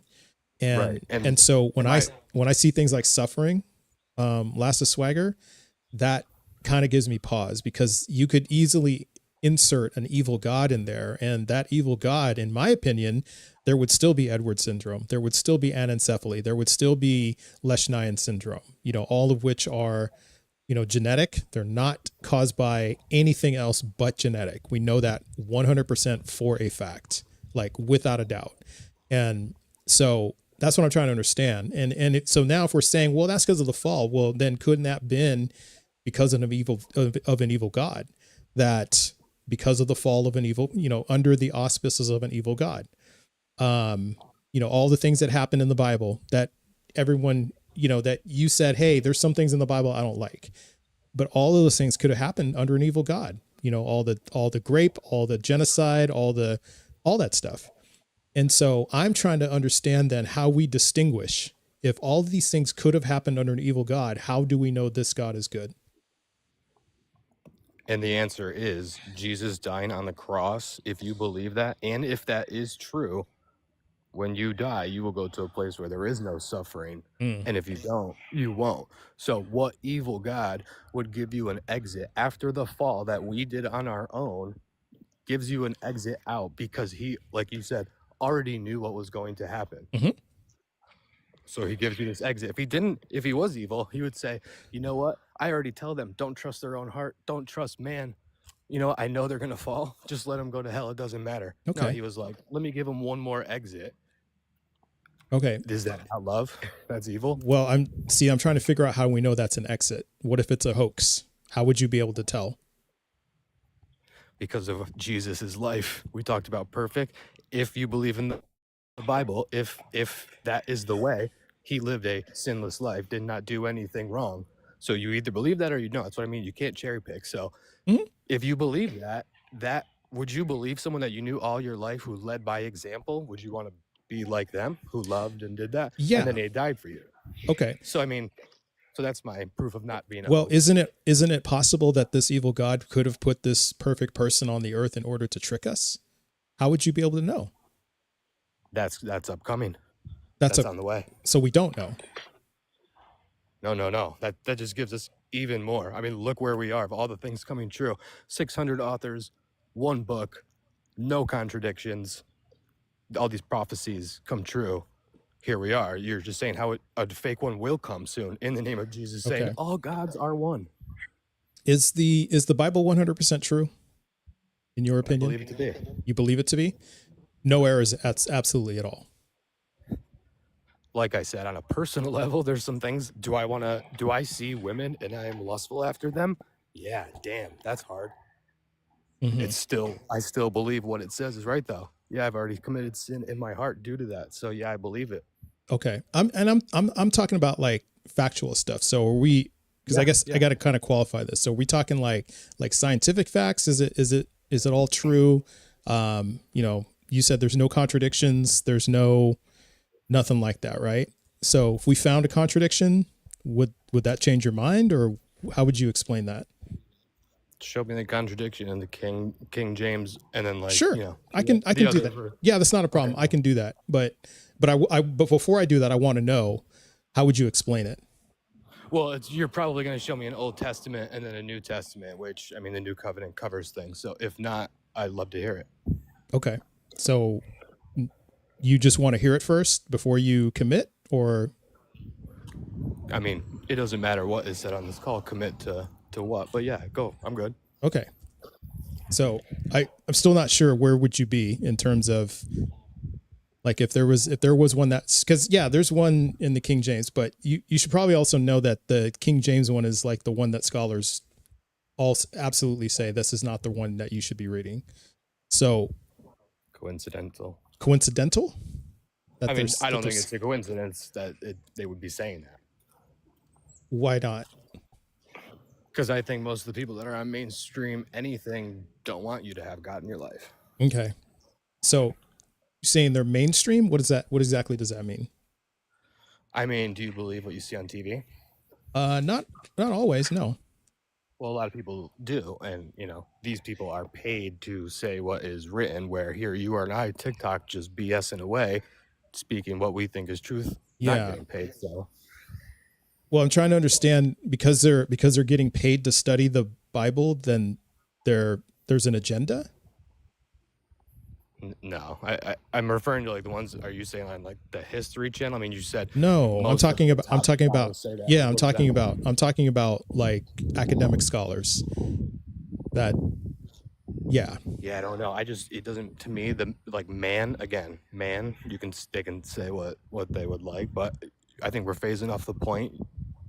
Yeah, because you're saying well I'm only consider the King James version, and I'm trying to understand why. Like why the King James version and not any other, like not why not the original Hebrew? Well, because I in my research, not that I know Hebrew, but from the research I've been able to do over the span of my belief, which is 15 years, that's what I've come down to. I think other ones change words to make it not be Jesus is not God in some of the new ones. I can't tell you which ones, but I just know that is the case. Okay. All right, gotcha. So do you know what okay, so I'll get to the verse. So the one I'm looking at in particular is Leviticus 11 verses 5 and 6. And just FYI, if you're away from the app, I can't hear you, but I'm just letting you know. So if you want to talk, you got to come back to TikTok. Yeah. I'm just opening the app. So Yeah, I hear you. And Yep, go I can bring it up on screen. So if you don't want to keep switching back and forth, I got the King James version too. So let me get that prepared for you. Okay, so I just want to shoulder this by saying I'm not in any way saying I know the word of everything, blah blah blah blah blah. But no matter what is happening here, it's not going to change my stance. But I'm also not saying it's not going to change your position. Yeah, and I'm not here to change your mind. I'm just trying to understand from your point of view, because you're saying there are no contradictions in the Bible whatsoever, and I'm and so. That's the thing. When I read the Bible, I see nothing but contradictions. So it's like there seems to be like a wide spectrum of perception between you and me. So I'm just trying to close the gap here. So Yep. okay. So Leviticus 11 verses 5 and 6. So it says here, and the coney, because he cheweth the cud. And for context, this is the Mosaic law that God handed down. So he basically called up Moses, and I want to say Aaron, might have been Aaron. Yeah. Called up Moses and Aaron and gave them the laws to the Israelites. So this is part of it. So, and the coney, because he cheweth the cud, but divideth not the hoof, he is unclean to you. And the hare, because he cheweth the cud, but divideth not the hoof, he is unclean to you. Do you know what a coney is? No. It's also known as a hyrax, also known as a rock badger. And it's an animal it's a mammal that's related to the, it's a sea animal. Oh geez, I forgot the name. But elephants and it's escaping me. Some type of it's a marine animal. It's a marine mammal, like a whale or something like that. Don't eat it, and if you eat it, you're unclean. Is that what it's saying? Yeah, that's what it's essentially saying. But this is a land animal. This is a land mammal. But gosh, I can't remember the other one. But anyway, they so yes, it does say that, and it also says that about the hare, or a rabbit, either one. So do you understand what the process of chewing a cud is? The process? No. Okay. So chewing a cud is what a lot of animals do, like cows. That's a perfect example. Cows, camels, they chew cud, and what they do is they have multi-chambered stomachs. They regurgitate some of the food into their mouth, and they chew it for a little longer, and it aids in the digestive process. So the key to that is they regurgitate the food, and then they chew it. And it's usually, and since they are herbivores, they eat a lot of like very complex and fibrous plants, right? So this aids in the digestion process. So what, and for the context, it was saying basically you want to eat animals that chew the cud most of the time. And then God is giving exceptions. So these are two of the exceptions. See, the problem with this, Swagger, is that conies do not chew cud. Neither do hares. Hares and conies do not chew cud. So in your estimation, you're sure that God created all of these creatures, right? Yep. Okay, so why would God not know that these two animals do not chew cud? Yeah, I mean, this is something I'd have to look into deeper. I feel like the context of maybe the verses before, after would give more. Oh And yeah, I don't even I can give you the whole even context. Like I even said, outside of that, like you said, the words coney, all these words, I don't know what they mean. I'd have to look. I feel like I mean, yeah, let's read it more because I yeah, don't feel like God would say this in this way. okay. And that's what I mean. Okay, go ahead. Okay, so yeah, we can read it right from verse 1 in chapter 11. And the Lord spake unto Moses and to Aaron, saying unto them, Speak unto the children of Israel, saying, These are the beasts which ye shall eat among all the beasts that are on the earth. Whatsoever parteth the hoof, and is cloven-footed, and cheweth the cud among the beasts that ye shall eat. So nevertheless, that ye shall not eat of them that the cud, or of them that divideth the hoof. As the camel, because he cheweth the cud, but his hoof is not divided, he is unclean unto you. And the coney, because he cheweth the cud, but divideth not the hoof, he is unclean unto you. And the hare, because he cheweth the cud, but divideth not the hoof, he is unclean to you. And then the swine, though he divideth the hoof, and being cloven-footed, yet he cheweth not the cud, he is unclean to you.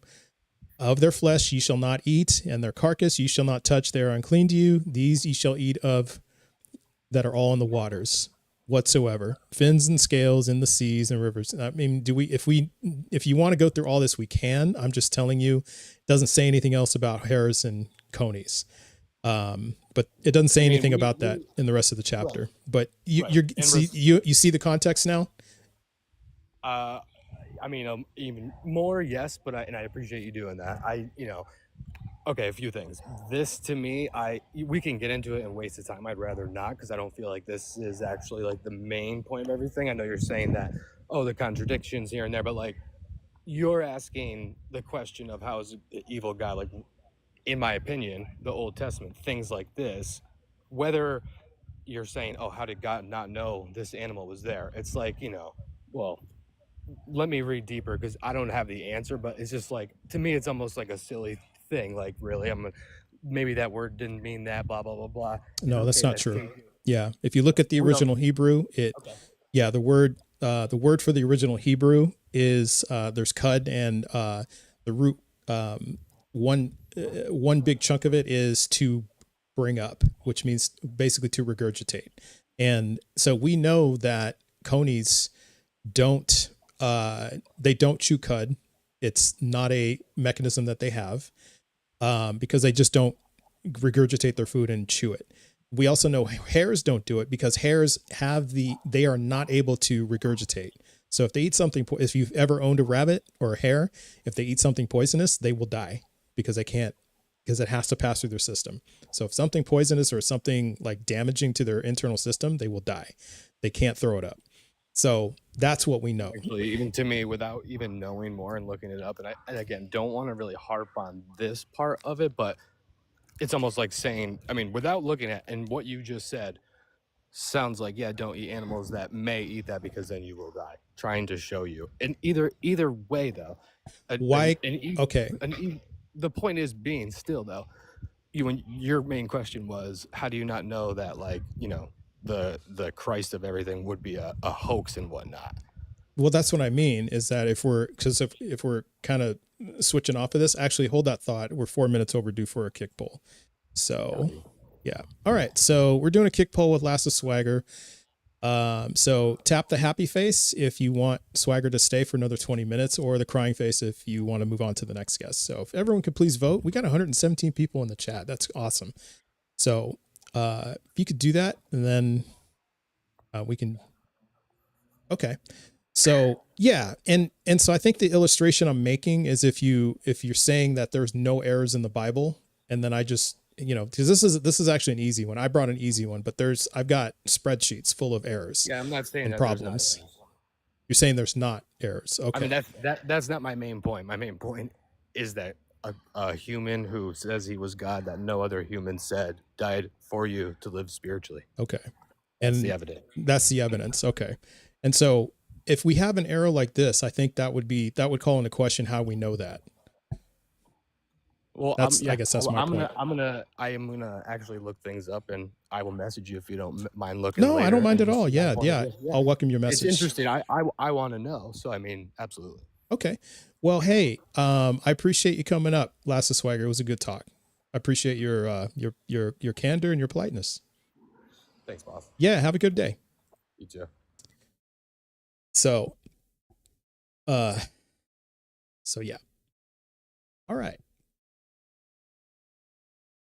So if we look at the Hebrew, for those saying that that's not what it says, it's the participial phrase. It's the root verb gera, from the verb gara, meaning to chew cud, to ruminate. The participial phrase ma'ale gera brings up the cud. So that's what we're looking at. That's the particular stuff we're looking at. That's exactly what it says. So,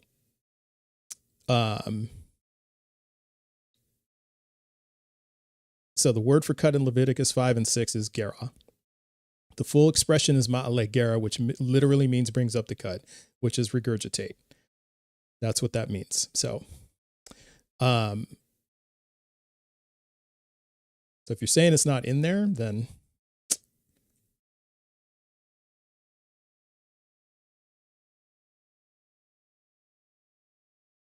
yes, you did, Satke. You did get me with the bat. That's true. You did. That was good stuff. So, as you see, I scratched that off. But the chewing the cud, that's a tough one. Yeah, that's a tough one to get past. Yeah, you reminded me. Yeah, we talked about that. So that's usually a lot of times I do get a lot of, well, I have to go look that up. But it's a tough one. Yeah, especially if you think that the Bible's like 100% true, which he did say in the beginning, but he did kind of try to walk it back and say, no, what I'm saying is that Jesus died for your sins, basically. So, all right. So, but that was still a good talk, and I'm really appreciating everybody being respectful and all that stuff. I try my best to be respectful too. So, all right. We'll go to the next guest. The Few Podcast. How's it going? Hey, how's it going? Doing well. Thanks. How are you? I'm good, thank you. Thanks for having me on. Yeah, you got it. I can't remember your name sounds familiar. I don't know if we talked before. Have we talked before? No, I was in the queue before, but Okay, that's probably what it is. Yeah, that's probably what it was. Okay. So, and the reason, right. Okay, so for TikTok purposes, are you at least 18? Yes. Okay, and that's why I was asking if we had talked before. Part of it, and also to reacquaint myself. But okay, but I didn't see it in any of my notes. So, okay, and then which God? The God of the Bible, the Torah, or the Quran? The God of the Bible. Okay, and then what is your best evidence that this God is not evil? My best evidence. Not counting personal experience. Yeah. No, good. Well, I would say that the way that God reveals himself in the Bible is going to be the best evidence for it. And then everything stems from there. Okay. And then when you say God reveals himself, what do you mean? Like, what are some examples? Like, I guess what I'd come down to is, if you are the creator of something, you set the rules, right? It's like if you create anything, you're the person who sets the rules. Yeah.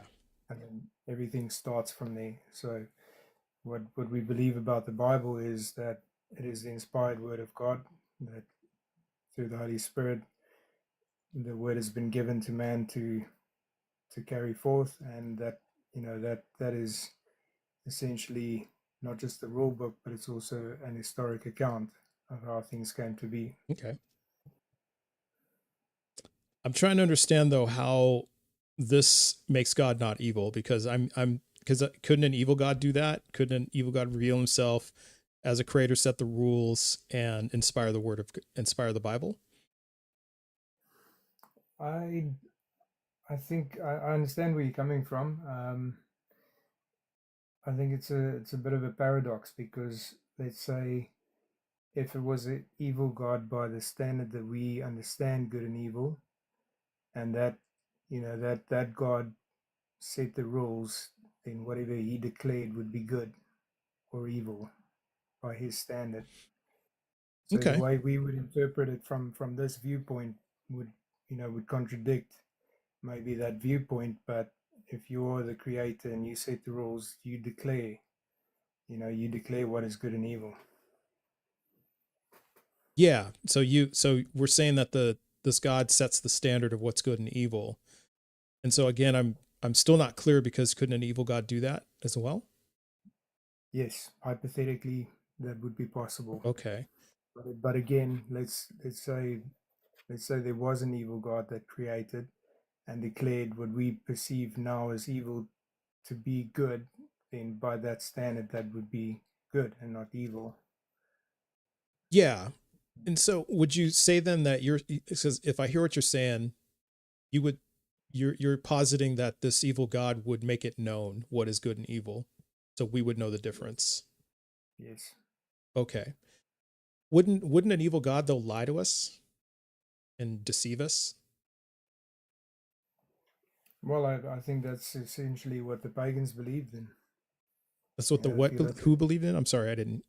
Pagans. Oh, pagans. Sorry. Okay. Yeah. So the pagans they believed that God was all deceiving us?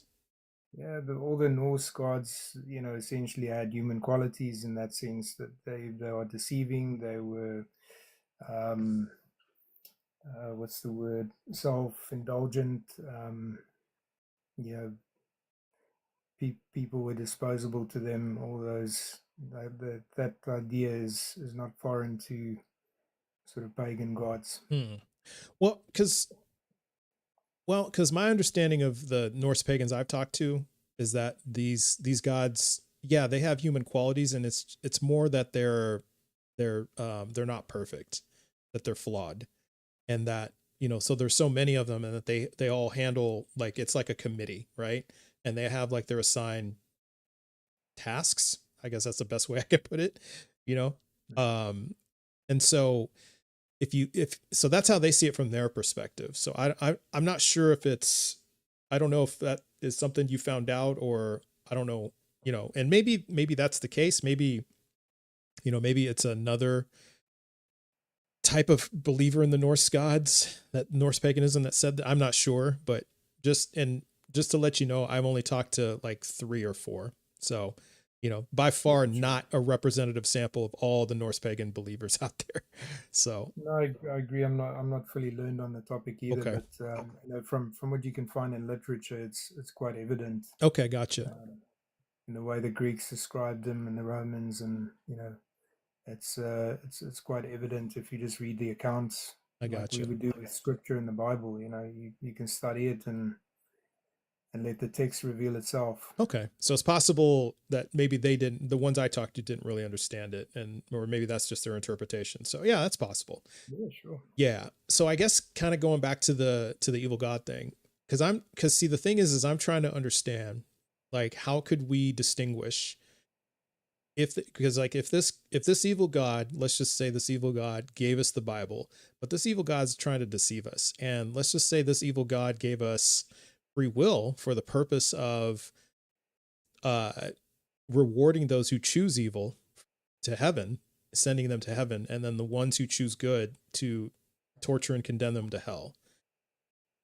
So I happen to think, I'm not sure what you think, but I happen to think that most people who live on earth, overwhelming majority, are trying to do the right thing.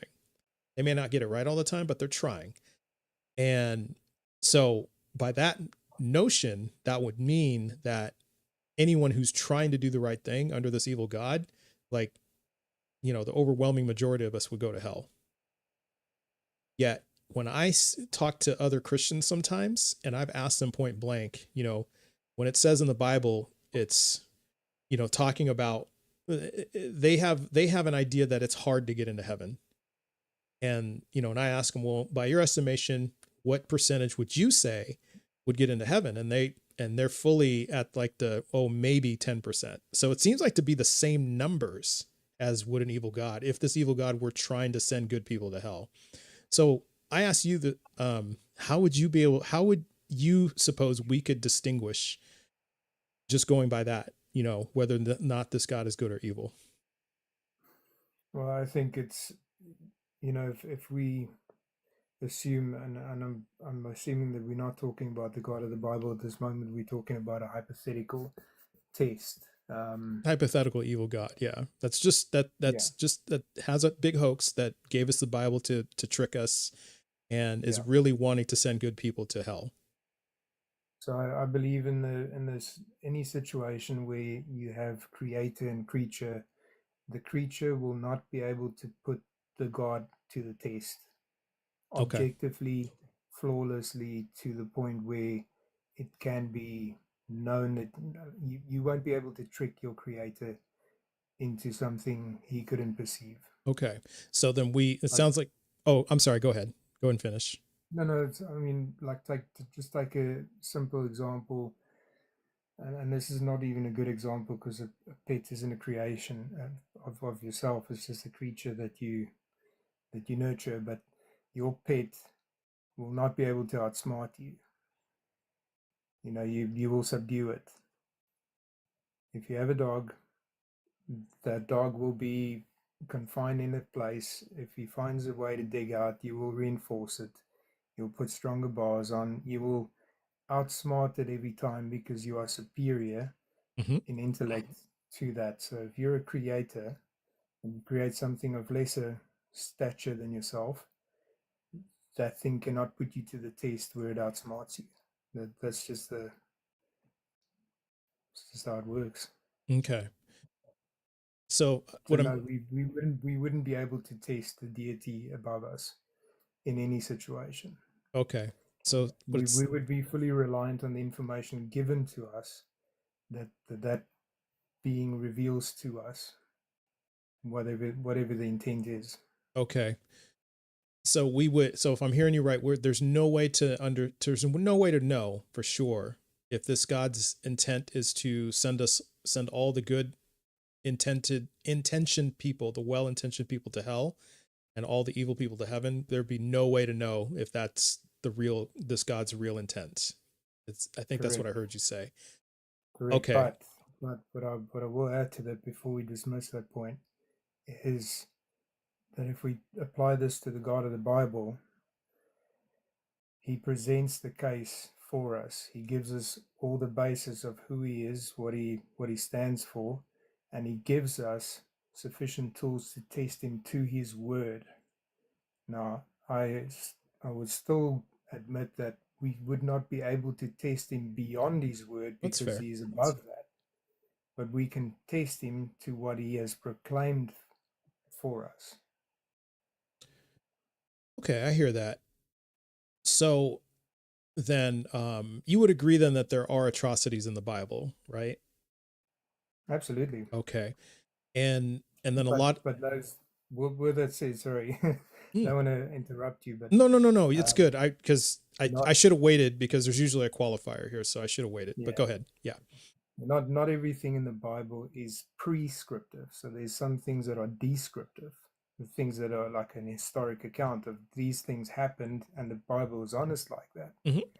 You know, not to sugarcoat what's happened, but it doesn't necessarily prescribe that as good. Like you should be doing this, X, Y, Z.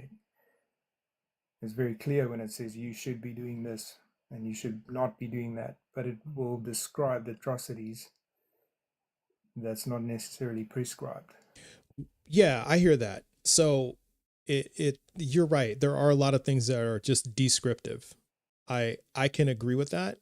But then you would also agree that there were some things that were prescribed? Of course. Okay. Would you also agree that there were some things that were allowed or condoned? You'd have to give me an example, but I would see that it's possible, yes. Okay. Because I think first it's probably a good idea to look at the definition of condone, just so that we're on the same page. Sure. So if we define condone, I'd pull it up, but I usually get restricted for this, so I don't want to do that. But from the Oxford Dictionary, it says accept and allow behavior that is considered morally wrong or offensive to continue. So that's what condone means. And so, like, for example, I would assert that God allowed slavery. Would you agree with that? Yes. Okay. but there's also a qualifier for that. Mhm. If we talk about slavery just as a concept of human beings being owned by other human beings, yes, we got to take in context as well. Back in the earlier times, we didn't have the same kind of infrastructure that we have today. Mhm. So there were some contractual basis for that as well, like where you couldn't go get a loan from a bank if you owed somebody something. So people would often be bond slaves for a debt, and either serve a period. And then there's other evil things like, where Joseph was sold by his brothers just Mhm. because they didn't like him. Mhm. Again, a atrocity which just was common practice. Mhm. Yeah. And yeah, I hear that, because um there is a provision in there about like working off a debt, right? I agree with that. Yet there were instances where it describes like people being slaves for life. Wouldn't you agree? Yes. Okay. I agree. So I understand what the qualifier is. So from that perspective, you would agree then that God condoned that. Yeah, I would say that. And in context again, where he was prescriptive about it is if you were to be in a situation where you are the master of a slave, there is a prescription that you are not to treat them ill. Mm-hmm. And it's given certain things that naturally will people who do transgress would have to then set free the persons who they had ownership or right over. Yeah. Yeah. Okay. So from this standpoint, if we go to Leviticus 25, Sure. verses 44 through 46, it does say there, um, if you look at specifically 45, I'll wait till you're ready. Leviticus 25. Yeah. I'm there. Leviticus 25 verses 44 through 46. So it does say, for the male and female slaves you may have, it is from the nations around you that you may acquire male and female slaves. You may also acquire them from among the aliens residing with you and from their families who are with you, who have been born in your land. They may be your property. So it's clear we're not talking about bond servants or indentured servants here, right? Because these are property. Yeah. You may keep them as a possession for your children and then inherit them as property. These you may treat as slaves, but as for your fellow Israelites, no one shall rule over another with harshness. So I think that's what you're alluding to when we're talking about bond servants or harshness. Okay, so it shows here, it kind of makes an exception for fellow Israelites. Don't rule over. No one shall rule over the other with harshness. But now if we look at Exodus 21. There is a provision here. Well, like one here, like verse 7. That's a little troubling for me too. When a man sells his daughter as a slave, she shall not go out as the male slaves do. And so that's troubling for me because I have a daughter, and I think you might agree with me. Hopefully you do. I'm pretty sure you do. Yeah. You sound pretty reasonable that it would not be a good thing for me to sell my daughter as a slave. Absolutely. Okay. I agree. So I'm happy you agree with me on that. Now it does say other things about, I have to find it. There is something in here. There it is. Okay. So verse 20, when a slave owner strikes a male or female slave with a rod and the slave dies, immediately the owner shall be punished. But if the slave survives a day or two, there is no punishment, for the slave is the owner's property. So if the slave is considered the owner's property, and if the slave owner strikes the male or female slave with a rod and the slave survives, there's no punishment. So that's all they have to do, is they just have to survive for 2 days and everything's fine. So can you imagine the amount of punishment it would take to that how much punishment someone could take from a rod and survive 2 days. I think if you had to try and tailor it, you might find it more difficult than you might imagine right now. Because, like, to injure somebody with a known outcome of surviving for X amount of days might be more difficult. But I mean, that's a moot point. I agree that slave ownership is not good, Yeah. and we should not be doing that. Mm-hmm.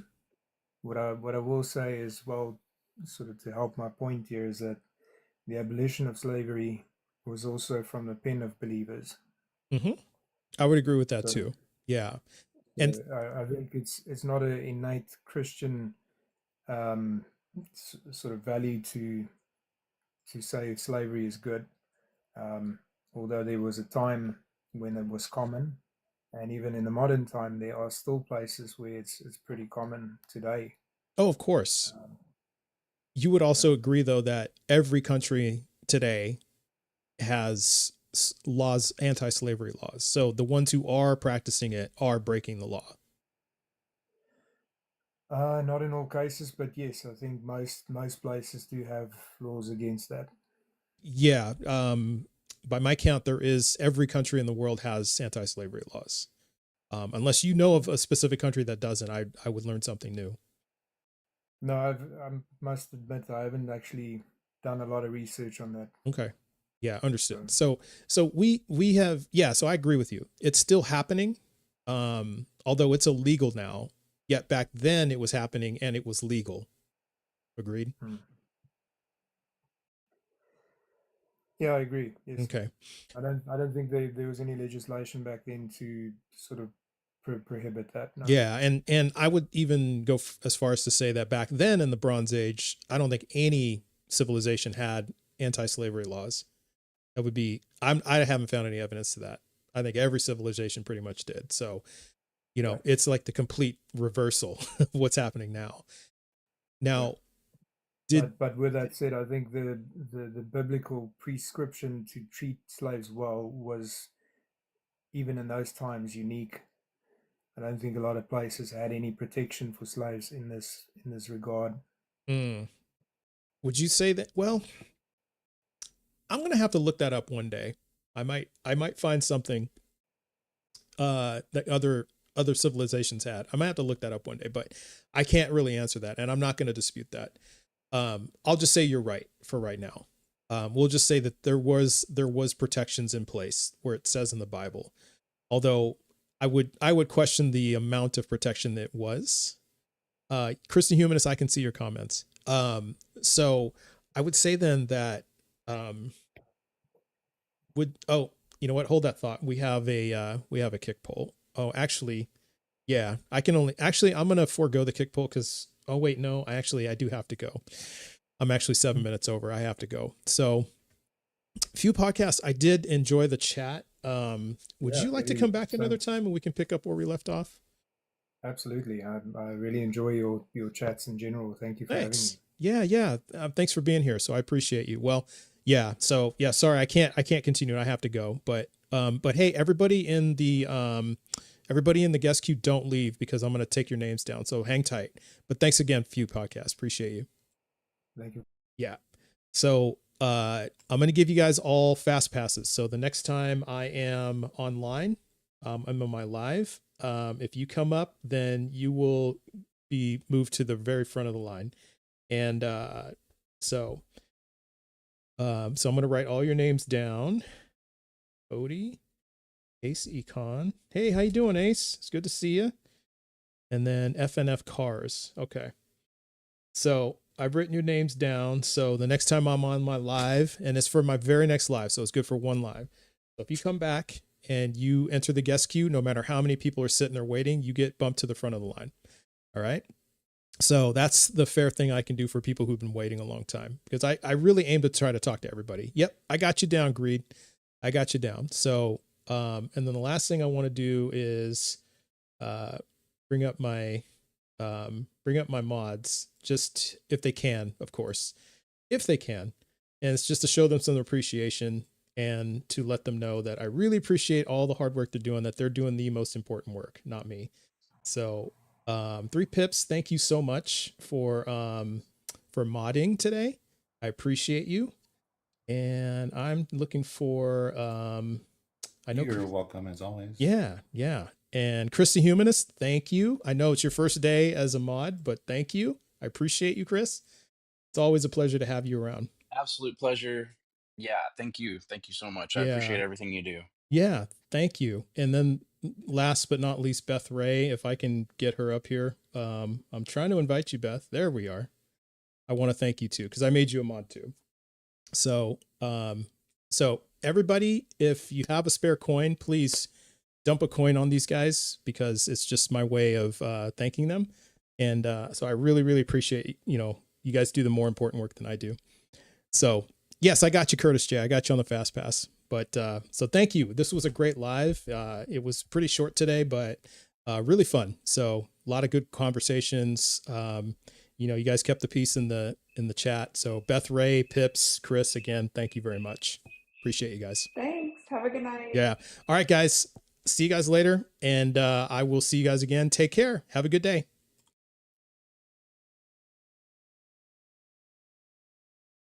And then for those on the other streams, thank you for joining me. If you're still there, yes. If you guys are still there, so thank you very much. I appreciate you guys.